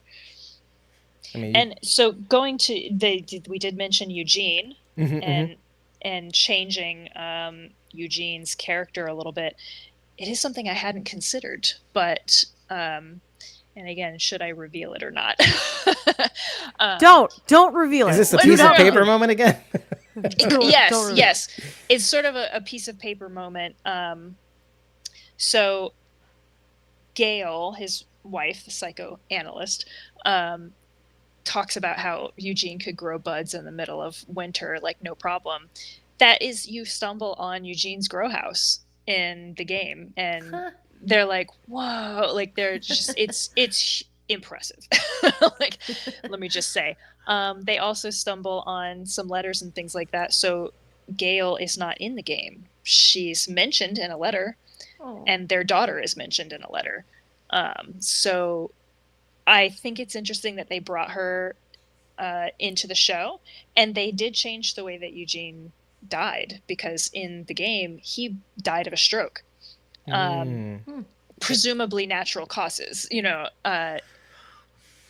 Well, that could still be the case, but that she could blame Joel for bringing it on or something like that. She said that he shot him. Oh, okay, yeah. So right, sorry. And that she also justified it. Yeah, she justified it. The two things can be true. My thought on that was that perhaps he was infected and he was right. turning. That's what and I Joel thought had too. to shoot him, but she's still upset about it anyway because he shot him. But right. That was my first thought. Now, in a way, I hope they don't tell us. Yeah. Thinking back to the information that you find in those notes, it could have something to do with something else. And it just occurred to me while we were talking about it that it could not possibly not be that he was infected. So I'm curious to know if they are going to explain or elaborate at all. I hope they do. Why bring it up if you're not going to? But it's a big old Chekhov's gun. Yeah. Huh. Okay, because I kept thinking that the cordyceps in the pipe were going to be something, somebody steps on or gets pinpricked or whatever with one of the tendrils. But if they start putting water through the pipes, that could be, instead of the air, sort of a transmission mechanism too. Because didn't he say that? Didn't he tell her to pull all they needed to get all the weeds, all the roots, old dead roots out of the pipes? I know that Joel had told Dina to get them to do that, but you see them in the New Year's and they're clearly still sticking out in the sparklers. Got sidetracked. Yeah. Well, they also haven't repaired the pipe. It would be like a day. Yeah. If you could, Yeah. if it was like an internal shot and you could see that it was still there, Well, but it wasn't. It was the end of it. Yeah, and I bring that up only to say that I know that when we were looking into season 1 and in articles and interviews, they made a concerted effort to say we really, really do not want to bring the spores element, at least as a transmission method, in the air, because that could be like a cheat code. It could be OP, and we want to focus on the human drama. It's why we didn't see as many infected. And for all the people who said we didn't see infected in the first season, we're getting a heaping teaspoonful at least in this episode, and I'm getting a feeling Poor from the teasers bear. we'll see more. Poor bear. Poor bear. The poor it was just old just man. out there being a bear and gets eaten by mushroom monsters. Another interesting change from the game, because that was a moose in the game, not a see. bear. Oh. I think they See, that makes changed me it- feel worse. You know, yeah. Well, I think A they bear? changed it Fuck bears. to suggest that a bear would be harder for infected to bring down because it's capable of, like, not that a moose isn't capable of defending A itself, moose is- but Right. yeah. It's Formidable. super violent if Yeah. provoked. Yeah. Like, but it is interesting they use the exact same line, because Dina says, how many runners do you think it would take to bring down a bear? And she says the exact same thing in the game. She's like, how many runners do you think it would take to bring down a They bear? already had a big prop bear. Yeah. to It's use just it. a bear. They Yes. didn't have to make a moose. I don't have a moose, but I do have a bear available. If you'd be Right. okay with that. Right, Flip, this flip, was flip, on flip, flip. Yellowstone. Can I Got a borrow bear this? for you. This was in the Yellowstone Lodge. It was on the floor, Right, actually. This was the bear they killed in Yellowstone, so you can use it here. So much money saved on this expensive show to make. I do want to say that I really like that they have their priorities straight with the grow houses and all that. Right. Good on you, apocalypse people. Yeah. I did want to say something a little bit more about the bear, though, because replacing the moose with the bear, though, does raise the stakes in terms of this quote-unquote new threat. But for all intents and purposes, it's new to them for being Yeah. there for so long. So Maybe it was I'd be- because so they couldn't I- make a moose joke, so they had to go with the bear. That might be why. That might be why. Maybe. I would be personally in the wild more afraid of a moose than I would be of a bear, depending on the bear type. Yeah. oh, look at Mrs. Smarty Pants over here. Well, no, Who knows For real, more though. mooses things. are like super scary. I think And most they're people. huge. I think most Like people. people don't know how huge they are. Like they are Yeah. so tall. Like they're just massive animals. And like bears are big, but mooses, they're mises, whatever. Moose. They're huge. For the most part, predatory animals have to make a calculated decision about whether or not they're going to attack something, because if it can hurt them, they can't catch food, they can't eat, they can't do all that stuff. Herbivores, or, more like passive animals, I guess, not predatory animals, they don't give an F about it. They want you dead. They're going to make it happen. So honestly, yes, I agree. I think coming across a moose that's angry with you is probably going to be more terrifying than a bear, because a bear is more likely to probably run away if you make a big show of being, scary, versus a moose, which is probably more likely A to moose is stand just and gonna fight. stomp you. It's just Yeah. gonna hit you with its antlers and then stomp you. And isn't that kind of a mirror for that first fight scene too? Ellie being the moose and the big guy being the grizzly. You think Oh my gosh. because he was the one who pulled his punch, he was making a calculated decision to pull his punches. Well, and he was also told to pull his punches. But Ellie, even after Jesse was telling her to stop, she's like, and he's like, Yeah. okay, means stop, Ellie, moose. So I don't know. Maybe that's a conscious like, decision. I don't Maybe. know. What else? What else have we got? Well, so that scene at that grocery store, Yeah, green. It's a grocery store. right? Yep. Okay.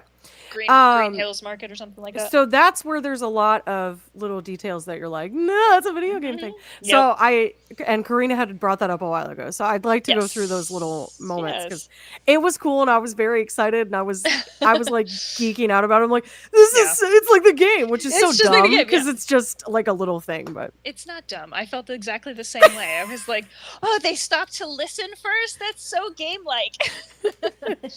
So yes, I sent you screenshots of the market, which they pretty faithfully recreated. So the screenshots I sent you are from the game. So Green Place Market.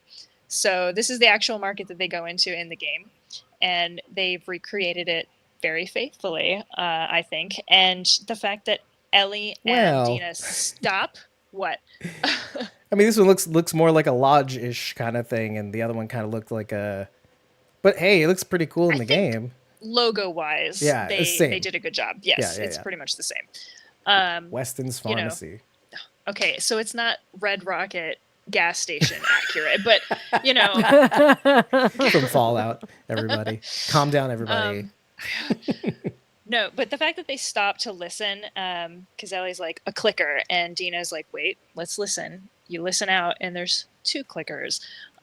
That's very much something that you do in game. You have the ability to stop and listen, and it'll kind of, the screen will go like black, white, and gray, and you can kind of get the gist of where different things are, what the threats are. So it's not like being able to see through walls or anything, but you kind of get an idea of where they are and what direction they're facing, and whether or not it would be safe for you to like sneak in there from this direction or that direction. So I thought it was great that they included that. Yeah, I think so too. Let's go to even more video game elements. I think the next one is this here. This is the inside of the market, which I felt like, again, they portrayed pretty well in the show, where Ellie falls through the floor and gets trapped down above, there. Right? Yeah. Yeah, the ceiling above, and she gets trapped down there. They mashed a couple elements together. So in the game, this is an area where you and Dina are taking out some runners and some clickers mixed together. They're, kind of a wide area that you have to clear.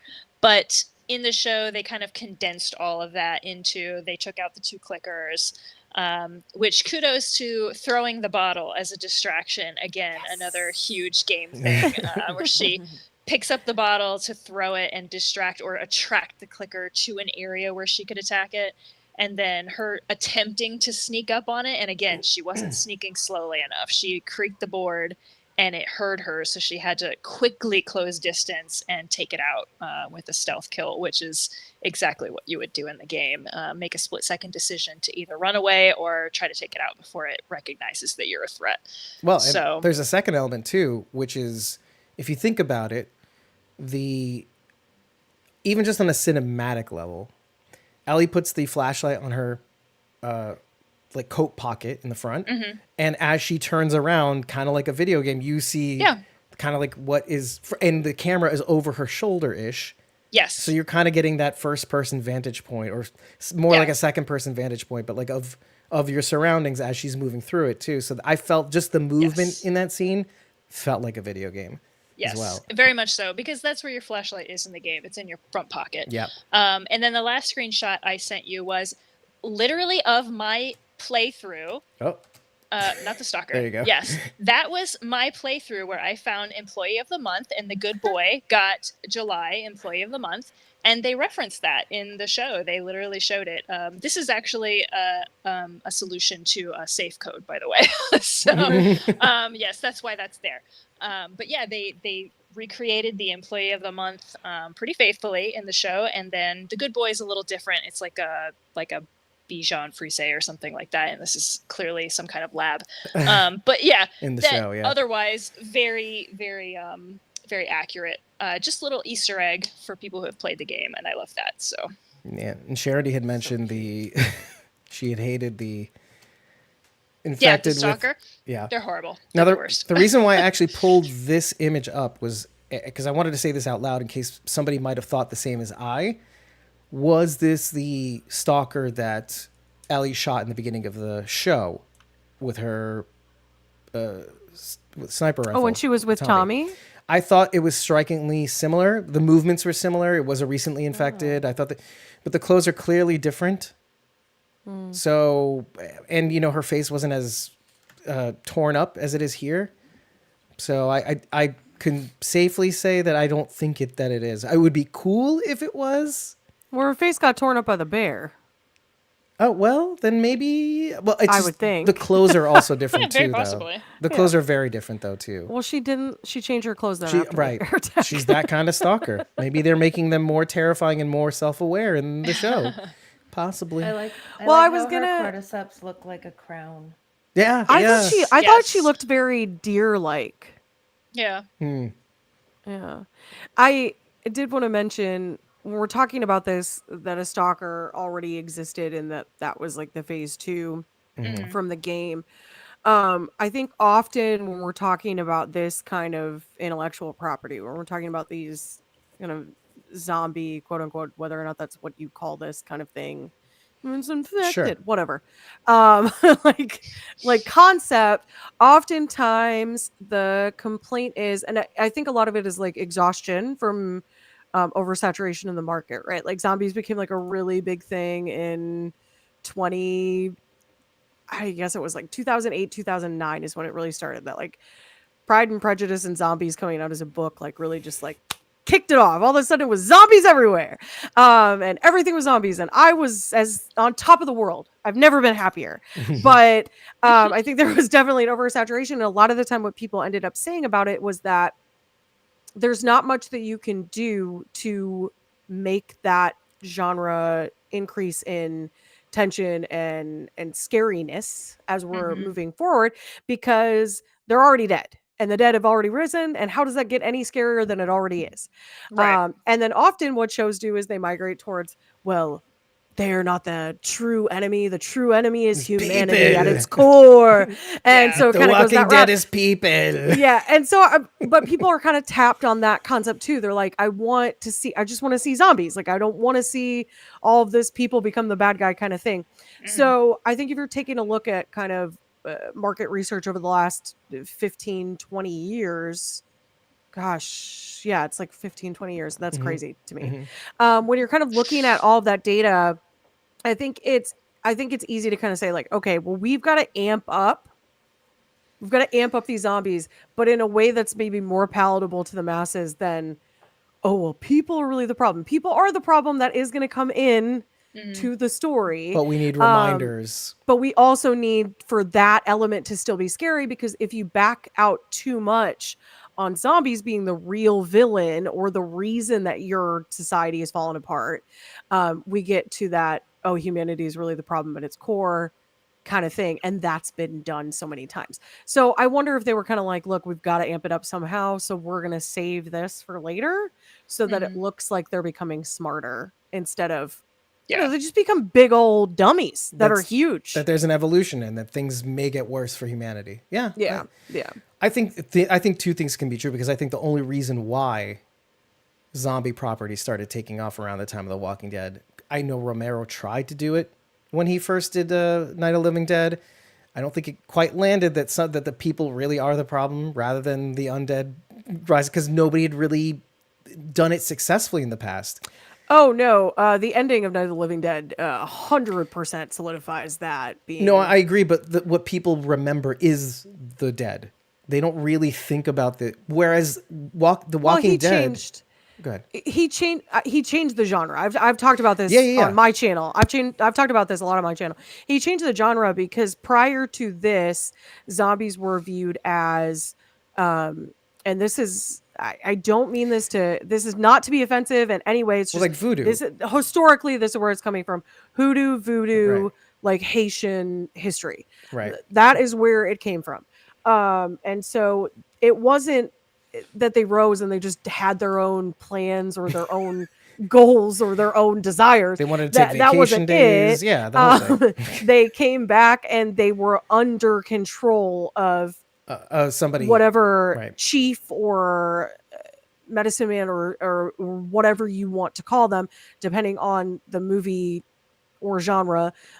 They have different names, and so that person would then be controlling them. So when Romero took a look at this, and he's really, and it wasn't just Romero, I should mention. No, I know. But I was trying to kind of fast track, and the reason why it was so Yeah. successful is it started including elements of, well, they're dead, they rise, let's keep it Yes. at that. But then also he tried to make it that, yes, the people are bad too.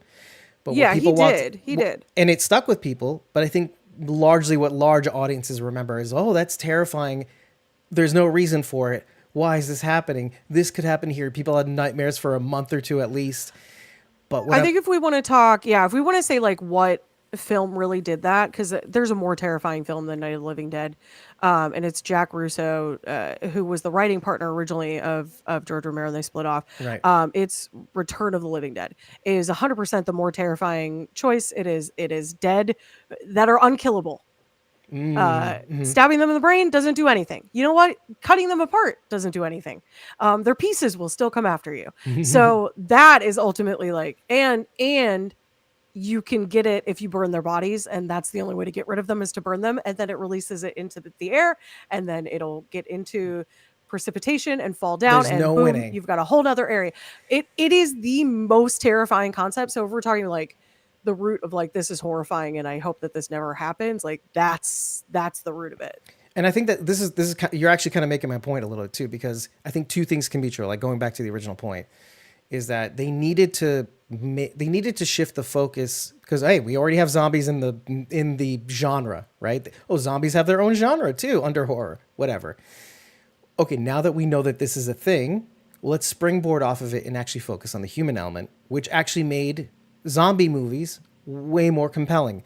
You get a little schlock, you get a little humor, you get a little drama, you get a little this and that, right? And that it's a game theory element because now you're here for more than just one thing. Yeah, zombies are cool, prosthetics are cool, the idea is cool of the dead coming after people, but then there's this human element. And it was more of like, do you get it? Because Romero was more art house, in a sense. It was more elevated. He didn't want to beat you over the head with the idea that the people were awful. But The Walking Dead said, whoa. The Walking Dead said it out loud. It said, the Walking Dead are people. Oh, wow, let's pay attention to this now. Well, it was a media literacy concern, Dave. I think at that point it was like, oh, maybe Buffy the Vampire Slayer is the vampire slayer. But like, here's the thing. So that's why you can have both things. You can have something that is accessible and popular, and you can still elevate it. That's what that proved. Now, going back to the second thing that can be true is that, yeah, it may not be enough that the dead exist and are a thing, because on the other hand, you don't want to return to the Living Dead situation where you literally can't win. You cannot win. Whatever you do, everything's against you. You're going to die. Let's just see how it happens. Some people don't want, on a popular level, people can't seem to get invested, or at least masses can't get invested in an idea that there's just no chance. There's just absolutely no chance. So you introduce like an element of, okay, well, we can survive maybe for a little while. Maybe we can hang in there for, I don't know how long, but seems like it could work. Oh no, they're evolving. They're stalkers now. So I to answer your question, I think they held back on this on purpose. I think they held it was from the very beginning. Same thing with the spores. I don't think they were even sure that they were going to introduce it in the series. I think they were going to leave it out entirely, but I think they realized it themselves that they're like, well, how can we introduce this in a way that also does the same thing as the stalkers are introducing in this series? So I'm very concerned. Well, it's interesting too because there are new enemy types in the game that they can easily introduce. So I'm not sure. She's not going to say what they are. Oh, Dave, your reaction was to fan yourself, which was like very dramatic. Like he was like, ooh. I was getting very excited, first of all. Second of all, it is a little hot in here. I was distracted by the reaction. I was like, sorry. Let me just turn off my camera. He's got the vapors. I'm gonna take off this shirt new now. enemy types. But connecting, as we like to do, to Walking Dead, we've seen an enemy type that was inspired by something in Last of Us Part 2 in The Walking Dead, Dead City. So I'm excited to see that in the series that created it. So I'm sure that will not happen for quite some time, but I'm still excited as far as evolving enemies go. More enemy types. Yeah. I love it. Cool. I'm very excited. Gotta keep it fresh. You gotta keep it fresh. And for those, just so we can say, sometimes they give you news, Dead City's coming soon. It's going to overlap with The Last of Us. I think it's the remaining episodes. Dead City's season premiere is going to happen and overlap with the fourth episode of The Last of Us and continue through the remaining episodes. And just to mention it, because again, we give you news again. Whereas the first season of The Last of Us had 9 episodes, this season of The Last of Us is only 7. So just keep that in mind. There you go. I did my duty, right, boss? Right. Calling Bridget boss a lot lately. The student has become the master. Nobody knows what I'm talking about. What? Nobody knows Why what I'm is this talking about. happening? It's totally fine. I apologize, first of all, for Rachel being frozen on my end. You cannot see her move. You So- can't see her, period. I can't see her at all, which is why when she spoke to me earlier, I went like this. Is that Rachel? Because it wasn't because I was like, how dare you? Excuse I me. was like, I can't see her, so I don't know that she's talking to me, and I didn't realize until midway through the sentence. So I was like, oh, me. Okay. You, Bridget, you, me, Cosmom09 I'm talking. Yeah, she's frozen. She's frozen on the live stream as well. It's Yeah. just- Yeah. Well, I just You wanted can to say hear- that mostly for we the can hear audience. you. Yeah. I think. Yeah. I think we tested that out earlier. Right, Rachel? So Yeah, there you go. See? Yeah. Rachel, if you want to be heard, just say me, and I'll be like, hey, everybody, shut the hell up. Rachel's trying to talk. no, I've been yelled at enough for talking over people. So Oh no! Oh, And it's see, usually she my says it fault. to you, Dave. Yep. Because it's you It's who me. does the yelling It's about me. it. It me. I'm the talker over person. I literally doing it right now. We should say what's in the chat by Francisco. I'm not going to say that one. I love the detail of the stalker face having the scratch on the bear in the face. That was neat. Cool. And maybe it could be her. I don't know. Same person that was shot with the sniper rifle. The Fireflies handing Ellie immune of the virus was handled in a sloppy way and backfired when Joel wasn't told about it before. Joel doesn't seem to be a person who wants to be kept in the dark. Agreed. The video game aesthetic of the scenery is what I think is making this show stand out. Yeah, and the fact that it's realistic and they put money into it is bank. It's like infected reindeer. Arafalamo. Sorry, I just wanted to read that literally. I've always wanted to read that out loud. Rafalamo. this is why I think, you're not allowed to read comments. but I'm funny. I know. I think I tried, Rachel. I think The Last of Us is I more know. like a pandemic than apocalypse because it's exclusive to America. Agreed. And the title sequence has not changed, by the way, in case you were wondering and actually looked at the title sequence, which I urge, but now you can skip it safely. I did watch it to see if it had changed, and I was very disappointed when it had, because I was like, dang it, now I just watched this whole title sequence. Because Dave is in my head and abusing my thoughts. Actually, I wish I showed a lot more clickers in The Last of Us compared to the original game, which is a comment I made earlier. But I understand we don't see them in every episode because they must spend a lot in visual effects and prosthetics. I think I think the reason, and we talked about it in the first season, I think they wanted to focus more on the human drama. But now they're giving everybody everything so far. More than The Walkers and The Walking Dead. Yeah. I think that's why I loved the comics of The Walking Dead, because Robert tried to recreate a zombie genre without trying to copy George and be himself. Yeah, I agree. And building upon what was already established, I think helped make that a success too, or like make some tweaks in the lore so that you could actually game theory people into making this a popular property too. And Frank Darabont didn't help. It didn't hurt things either. Having him involved, making it more cinematic and throwing a lot more money, at least in the first season, I think really, really helped. I think that's George Romero George Romero would cream his pants if he saw Train to Busan. Agreed. He'd be like, yeah, this black and white rickety ramshackle production compared to Train to Busan. It's the Korean horror drama. I know, you're laughing at the noise Rachel, effects. are you hissing? Or no? Yes. Wait, Rachel, are you trying to talk? I was like, is that her new laugh? Is she doing a new laugh? She's like, It's like Rachel's coughing up a hairball weird, for but those okay. watching. That's Yeah. your new thing. Go for it, girl. That was Lucy. God. Karina, I've seen clickers you can only see in your nightmares. Francisco, nice. Yeah. I like that Francisco and Karina are here, by the way. I just want to say that out loud Yeah. because Francisco was ever present in our Fallout coverage, and Yes. I'm very glad you're here. Have fun reading the testament of my comments. Ah ha ha ha ha ha ha. Oh, I hate Bridget. Ew. Ew. With the yawn. Bored of it It's and like- grossed out. Exactly. It's like, move on. Ew. I'm sorry. Nobody Oh, can. no. Can anybody see me? No, Am unfortunately. I I'm frozen sorry. for everyone? I see a frozen But it's screen. on such a You're good like, pose. I Okay. will say, on my end, it's like she's frozen like this. so Actually, nobody knows that I It fell is. asleep 10 minutes It's ago. cute on the live. Like you're like this. you're Kind like of. this. Like you're like saying like something very matter of fact. It's very adaptable. It could be in Probably making response. fun of David. Yeah, well, it could be making fun of David. It could also be, oh, you're making a good point. Excuse me, Maybe. I have something to say. It's It looks like you finished saying something really sassy. It also looks like you're about to do that Could Jesus pose in a lot of those icons, like just like, or is it like I don't remember what it is, but he's like like this.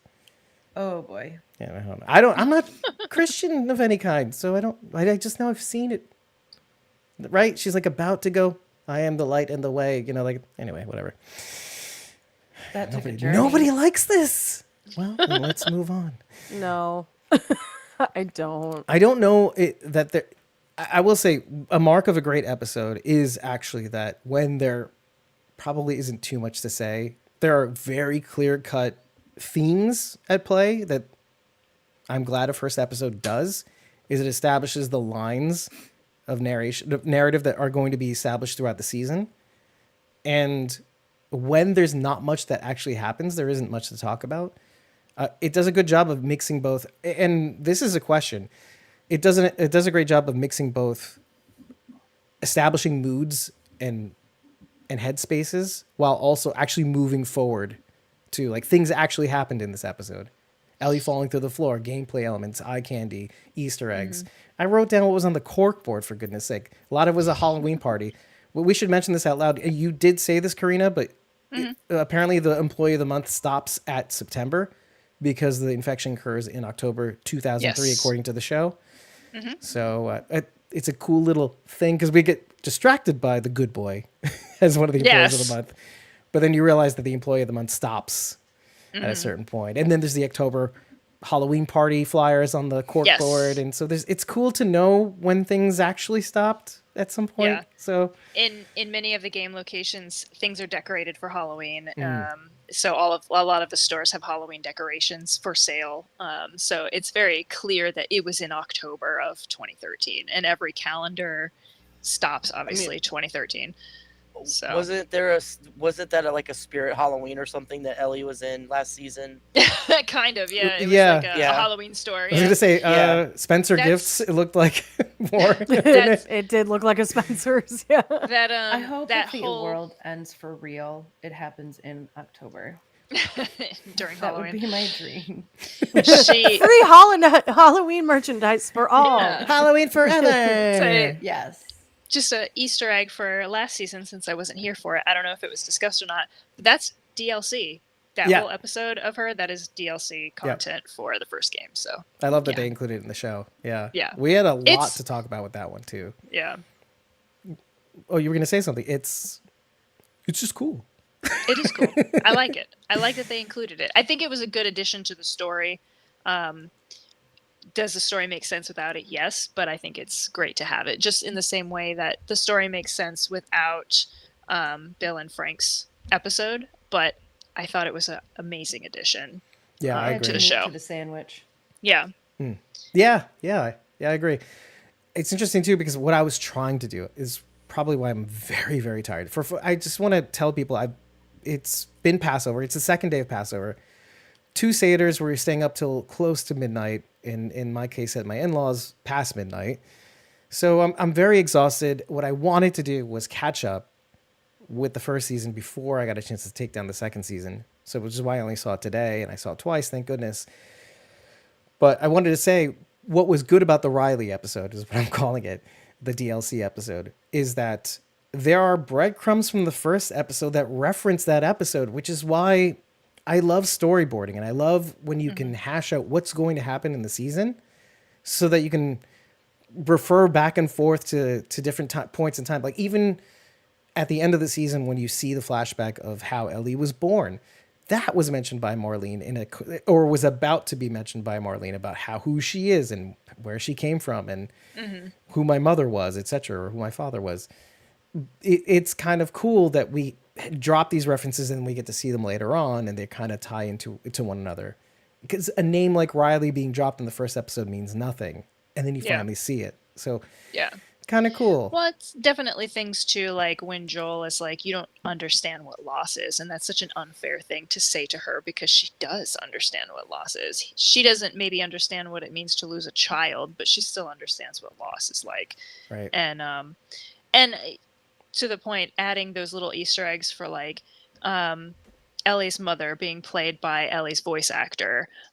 Just I love that. And the fact that Troy Baker is part of the cannibal crew, the voice actor for Joel, obviously. Like, I love that they got to be part of it, and I would love to see more of them show up in season 2 or do a different character or something like that without it being too obvious, right? Like, Oh, you just brought me to a factoid that I wrote down. But let me just say, also, the video game Tommy was also part of the KC faction and all that Yes. stuff. So that was kind of cool. And he got taken down by the bloater, if I'm not mistaken, or something yeah, like that. yeah, he did. But And then actually, the actual Marlene voice actor played Marlene, which is great. great that segue was because cool. Yes. 3 more actors from the games are playing themselves in the show. And William from Seattle was mentioned in this episode. That is William Dixon. Yes. Did somebody start getting hot under the collar because I mentioned the name Dixon? No. But Sharondy would like this. Maybe if she- I did. Well, Sharondy was probably more hot under the collar because Jeffrey Wright, who voiced the character in the game, is playing Isaac Dixon on the show. Yes, Too. yes. But along with 2 other character/actors. I just don't remember them off the top of my head, but I know I reposted on socials at some point. So that's more to come. Jeffrey Wright, like as in Westworld Jeffrey Wright. That's right. Yes. I So- did want to mention, I was looking through the IMDb for the show because I was. Bridget, did your mic flip around or something? Because you sound muffled. It did, actually. That's weird. Yeah, it did. Rob, I was looking up Rob Matthews because he just added me on Instagram. So I was like, No, cool. oh, let me just, while we're here, let me just look him up. Rob's a real And- one. So I remembered Melanie Linsky being in the first season. What I did not realize is that on IMDb, it says that Jason Ritter, her husband, Yep. was a clicker and uncredited. Oh, I did not Oh, know wow. that. Wait, but then again, So- it's IMDb, so I don't know. It's IMDb, but it is also like, it's a very Jason Ritter coded thing to do. True. To be like, I love my wife. I want to be with her always, because that's how he is. Oh my god. So for him to be like, I went to the set, and they were like, we need a special effects Be a guy. I clicker, was yeah, like, like- go ahead, make up me up. And for your other Um, folks, Jason Ritter is the son of John Ritter, from Three's Company. I'm doing this. I don't Well, know why I'm actually, doing Jason this. But Jason Ritter has become quite popular on his social own right. media. He's had a phenomenal acting career, but also on top of that, he has gone viral on TikTok for being married to Melanie Linsky. I did not know that. Yes, and it is documented that a lot of lesbians want to fight him for his wife, Yes. Because of and he has said, "I will fight anyone for this woman," and then proceeds to like show off his combat moves, which don't look super great, but we love that he's given it a bring go. that physical comedy. And so people like really love him because yes.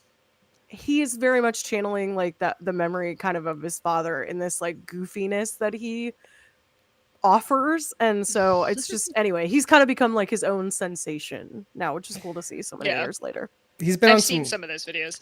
Yeah. They're very funny. I love Yeah. them. Now I want to follow him. But yeah, I've seen some of his work, that some of which has gotten canceled. A lot of his like end of the world stuff too. Like one of them was end of the world stuff. I don't remember the top of my head, but I remember it got canceled, and it was maybe really, it's how I first found out about him. I just don't remember the context. It was a long time ago. But I want to see more Jason Ritter. God damn it. Hey, Thress is here. I'm not going to call you the other You name mean that Tess? we consistently called you I correct you. last season. Tess. Tess. I didn't say, but I didn't say the. You said I didn't say Theresa. the other name. But I didn't see the other name. Oh, You're Teresa? supposed to call her. You're supposed Yeah. to call her Tess. Yeah. Yeah. Okay. I didn't want to mess it up. Bridget, you keep messing up when you read things. I'm literally reading those screen. I That's- didn't say Teresa. That was what I was trying not to say. Now you made me say it. I was trying to avoid it. Hi, Tess. Well, Anyway, Tess has commented. I'm going to read it because suck it, Dave. Now I'm going to do to you. They have what been you did doing me it great earlier. with the storytelling, They- so you're doing too long. And go ahead, read it. I'm just kidding. I was totally kidding. That was diabolical. You were like prepping too long, so I had to cut you off like I usually do. Tess said they have been doing great with the storytelling and have been very good with the incorporating from the game and emerging with little things to still keep your attention. Character similarities in visual are so crazy. I assume you mean in like the actor choices. And scenery. Yeah. Tess is sorry, government name shows on some accounts. Name. I was trying to honor you. I was trying to honor you. I was. Well, we're glad you're here, for goodness sake. And she loves our posts on X, and I love her for it. And also sometimes retweets them, because she's a gem, that Tess. Mm-hmm. She's a gem. Wouldn't it be called re-Xing them now? Posting. As it's not Re-Xing. Twitter. Re-Xing them. Retweeting. Yeah, the correct term is Xing. recrossing. What? I don't like that. Crisscross? That's wild. No, I'm totally joking. Rexing. It's called Rexing. I just wrecked him. Actually- I just wrecked my own post. You allowed I'm to like, do that? I'm actually like not mad about that. I would say that. Like Rex. Yeah, I like it. It's dumb. Rexing. It's bad. It's like kind of douchey. I like it. I just prescriptioned my own post. RX. And it makes you think of Re-Xed. Empire Records. It does Rex because it was Manning just Day. Rex Manning Day. Oh no. Yes.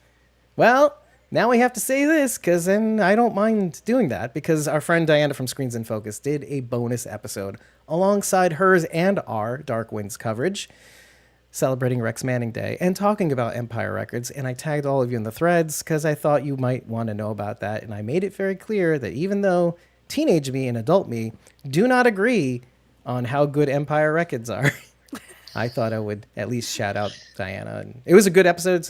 It's a shorty and a goodie.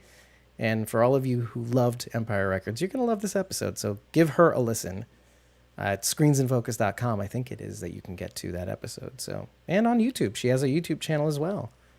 So I hope I never grow up so much that I don't still love Empire Records and Dazed and Confused. Because I love both of those movies. Dazed and Confused still stands the test of time as far as I'm concerned. I just watched it last night. I can It's get great. behind that.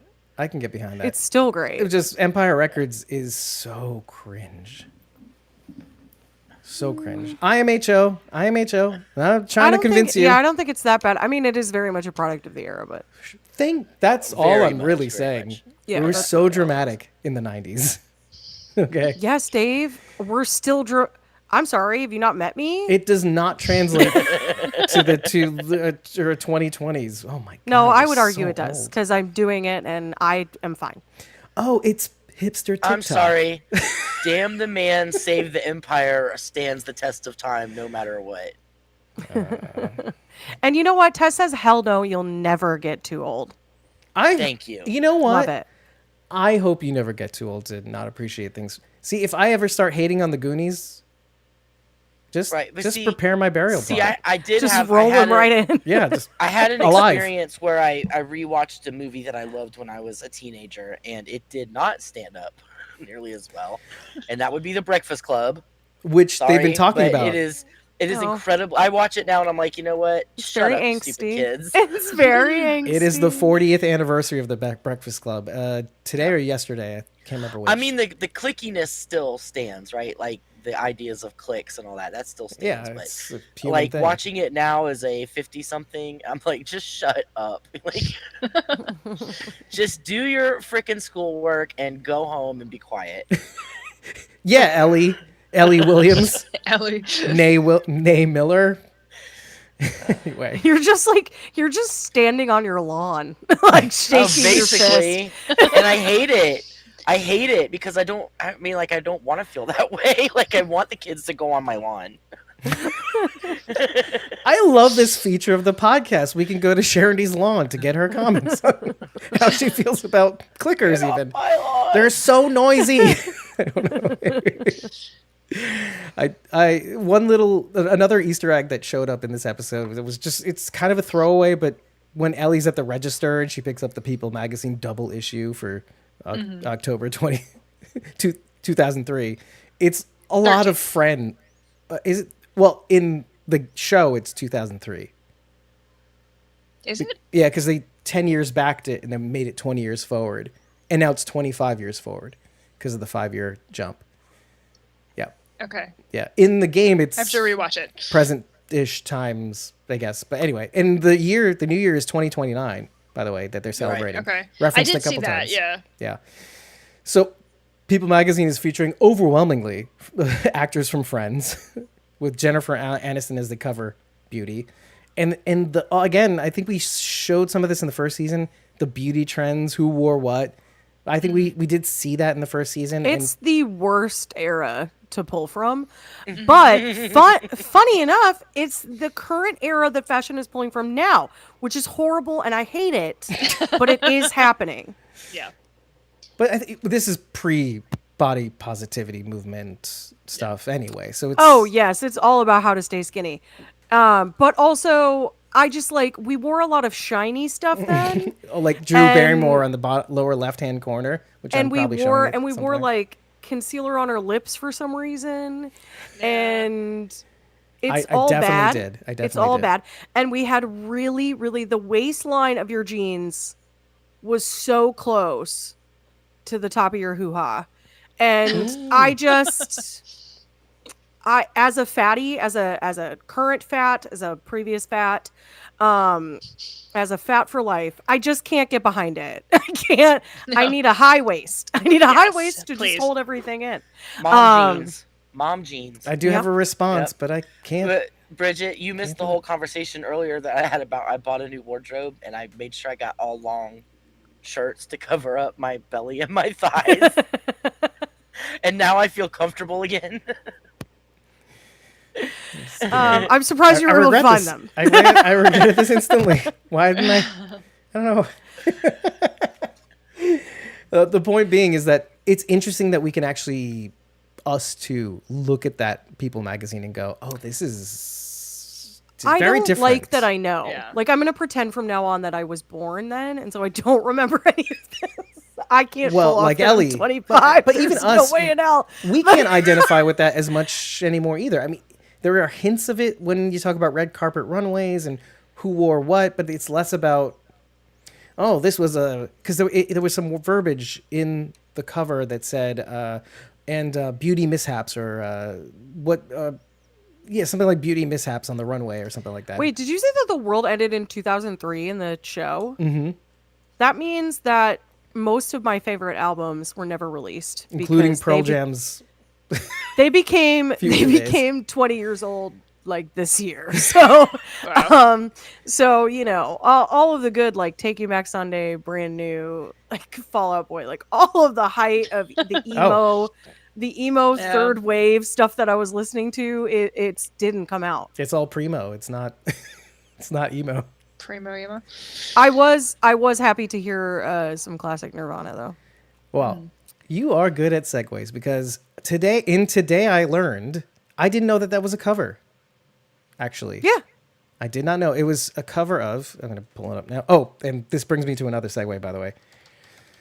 Love Buzz was released in 1987, so 80s means danger. Remember the first episode of last season? Yeah. I do remember. However, that's right. Yeah. However, it's mixed messaging because the original was written by Robbie Van Leeuwen from a Dutch band called Shocking Blue in 1969. So what does 60s mean? I don't remember. Actually, I only just watched it. So, but interesting thing about the song is the lyrics themselves, and they're very simple with a repeating chorus, but I could just say them right now. Would you believe me when I tell you you are the queen of my heart? As she's writing, actually, as she's cleaning the pistol, not writing the diary.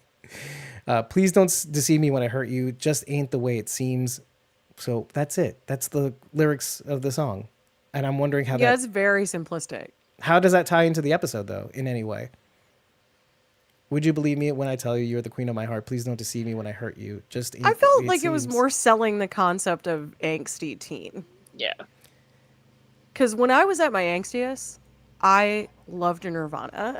I thought, and Kurt had passed away many years previous, but I was like, this This is my only life. I get this. Only I get. No one else gets this. Yeah, the whole No. poser thing. Movement. Nobody. They only sold 1 million albums because people are posers. I'm the only one who totally understands their music. out of the 100%. millions. Yeah, that's how we all They felt. spoke to me albums. directly. Yeah. This song I is do about think me. Yeah, Those lyrics could be Joel speaking to Ellie. that's or the other way around because there's deception here, right? Joel could be speaking to Ellie saying, "You're the queen of my heart. I do love you, but please don't deceive me. But when I hurt you." So this is again as she's cleaning her gun. So this foreshadowing. No. It's interesting. Another thing that I think Karina might be able to check me on is something was said in the episode about Kat leaving a mark on Ellie. Yes. I think it was mentioned at the dance, and I think it is Kat that was responsible for the tattoo that Ellie has. Yes. Okay. Yes. Kat, it did the tattoo. For This is her. like a show don't tell. But Yeah. let's just tell it. Let's just say it. Just say it. Well, they do that in the game too. During Ellie and Dina's Dance? no. Jaunt? Why- I lost all words out of my brain. What time is it? It's bedtime, David.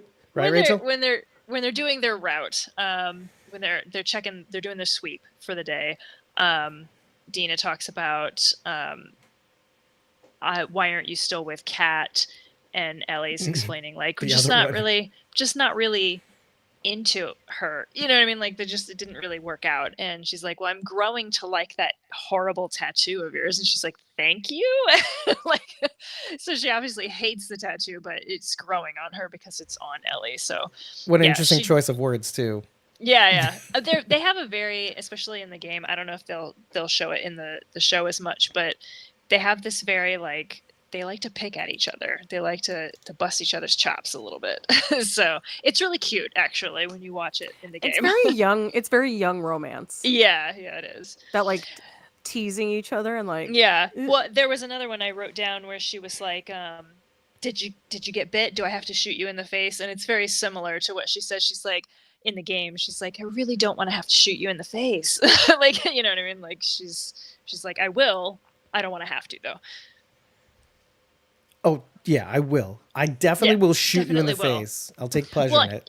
Yeah, and in the dance, she's like, how bad do I smell right now? And she's like, oh, like garbage, you know, and they're obviously not hurt by those things at all. It's sort of a flirtatious thing that they're doing. So, Well, speaking of losing my train of thought, there was another factoid that I think may have eluded some people who might have missed it, and it's very easy to miss.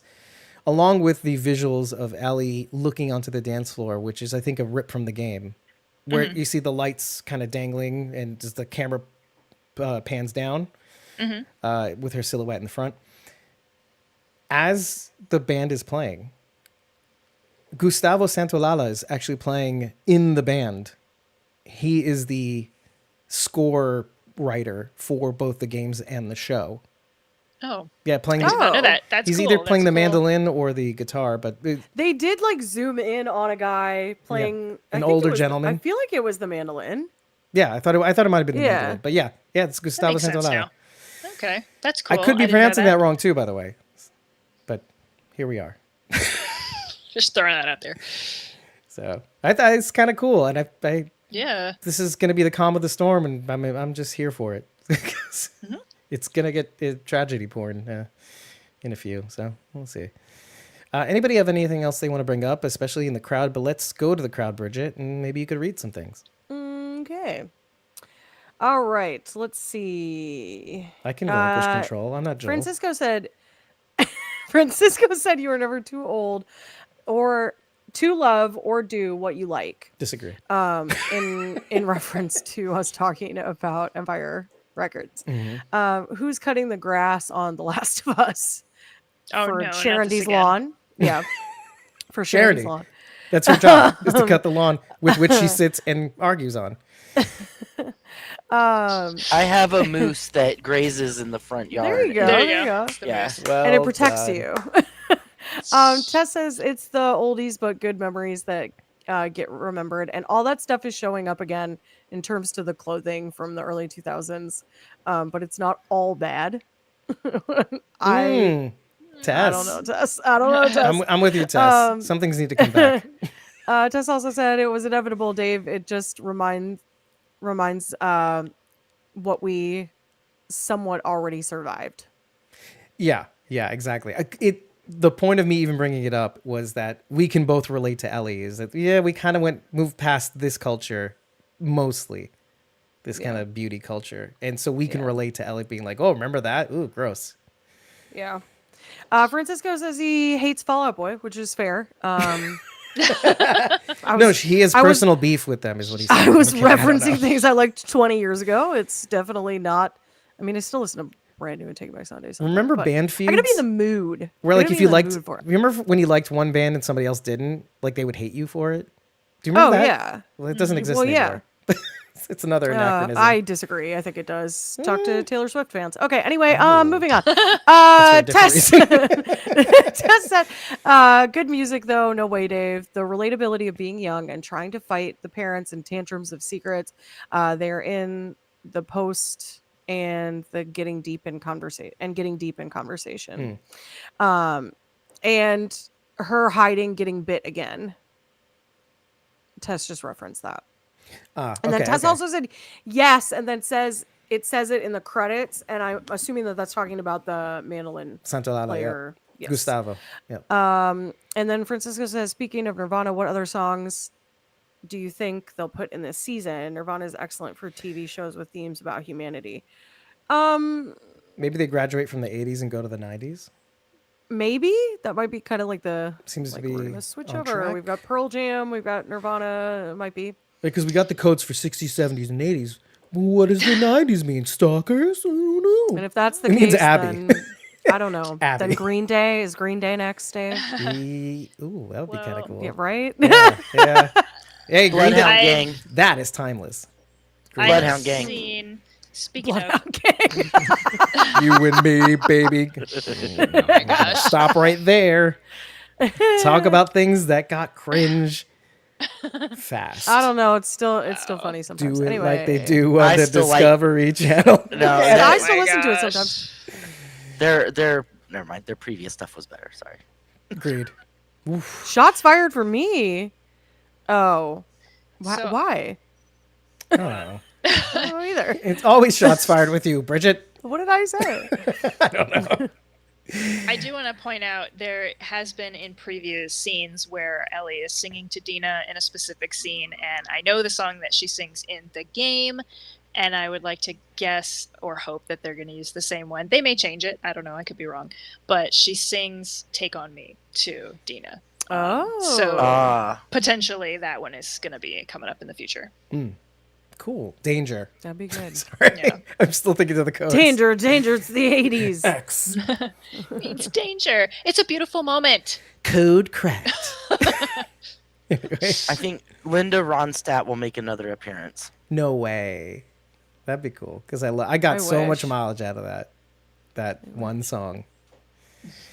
All right, so if there's nothing else, does anybody else have anything else everything I else would to bring up? just like to add that the whole cordyceps in the pipe thing, show specific. Yes. Yeah, so Who I doesn't don't know like what's going show on with that. specific? I don't know what's happening with that. Could be something Exciting. Exciting then. What a cliffhanger to leave off cool. on. Yeah, Because 2020s means exciting. means exciting. Oh, Bridget Yes. They didn't get that hated far. that. Bridget They hated didn't get that far. Yes. Oh, we didn't mention Curtis I know, and Viper. I made a real face. It Yeah, gave me Curtis a- and Viper. Curtis and Viper mentioned quite a few. What is times. Curtis and Viper?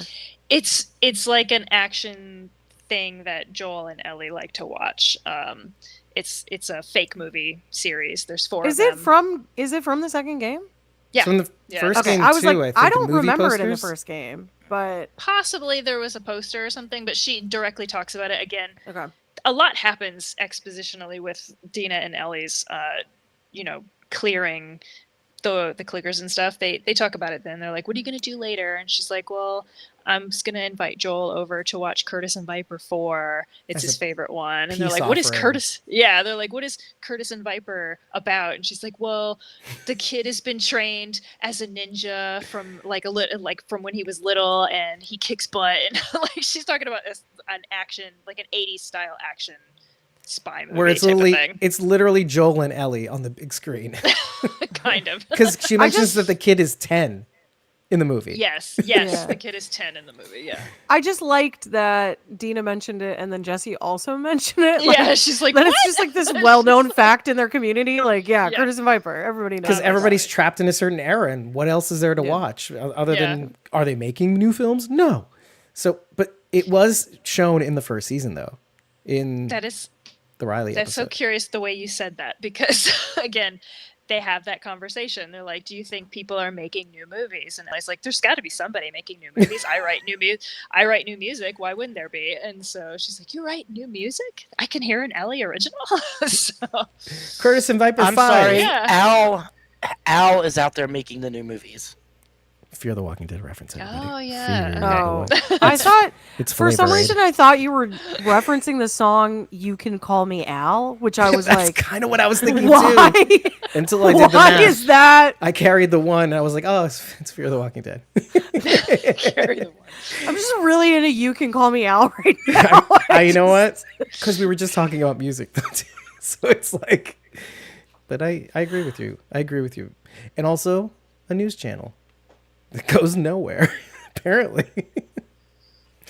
No, but I was going to mention, oh, so you did get to see Curtis and Viper posters in the first season in the Riley episode in the mall. I think it was Curtis and Okay. Viper 3 or 4. It could have been one or the other. Because I think they only went up to 4. Yeah. In the show lore. Yeah. Oh, in the There's game 4 lore. of Sorry, them. the Yeah. game lore. So it's not like it came out of nowhere. And also the DVD pile in the first episode was the original Curtis and Viper that she borrows from the next door neighbor to watch with Joel on his birthday, the day of Yes. the outbreak. Well, the 24 hours within which the outbreak occurred. Yes. So there you go. And I know that because I watched the first episode and fell asleep during it because it was very, very long after the first Seder. It's only so much you can do, folks. In any case, I think this should do it. I know, Rachel, you are like, yeah, let's wrap it up, Dave. Chip chop. Right? I can't see you, so you have to say Chip it. chop. Unless you're not here. In which case she probably fell asleep. She went to bed. She's like, I can get away with going to bed right now because nobody can see me. I think that might have been what happened. Are you there? Is it?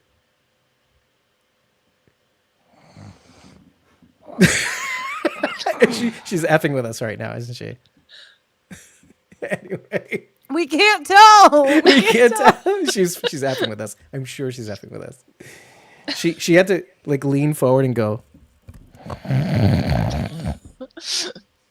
Anyway, regardless, if there's nothing else, I could talk about the show all day, but we won't because we won't be leaving enough room in the tank to talk about the next episode, which will hopefully build on the events that transpired in this one. And folks, if you like what you heard, first of all, like this video and leave your thoughts in the comments. I know there are some things you might have disagreed with.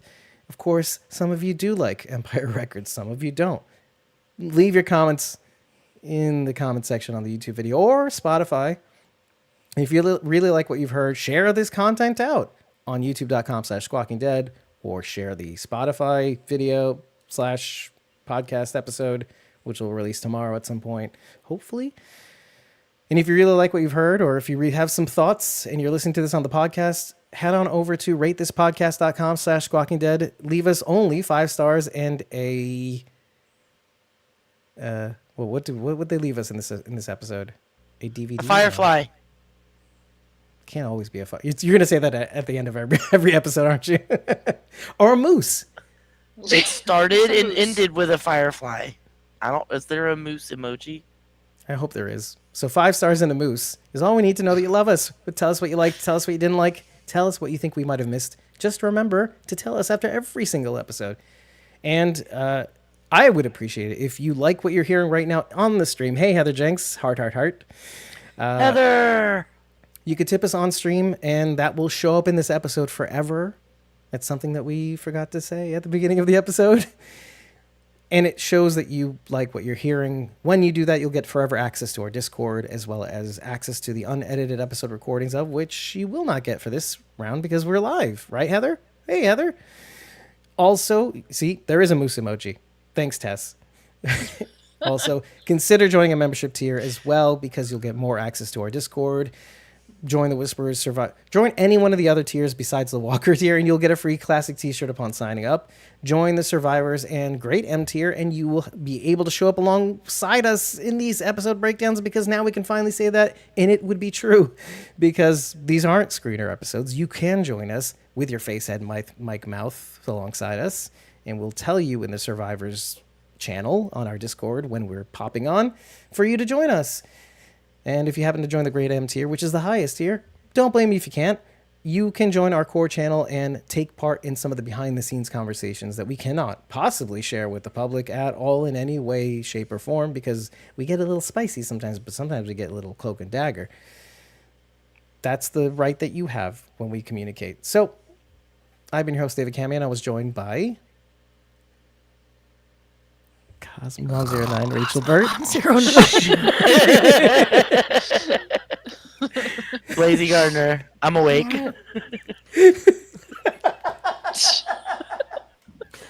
Bridget, you can find me at youtube.com/@punkybrewster. That's PUNKYBRUISETER.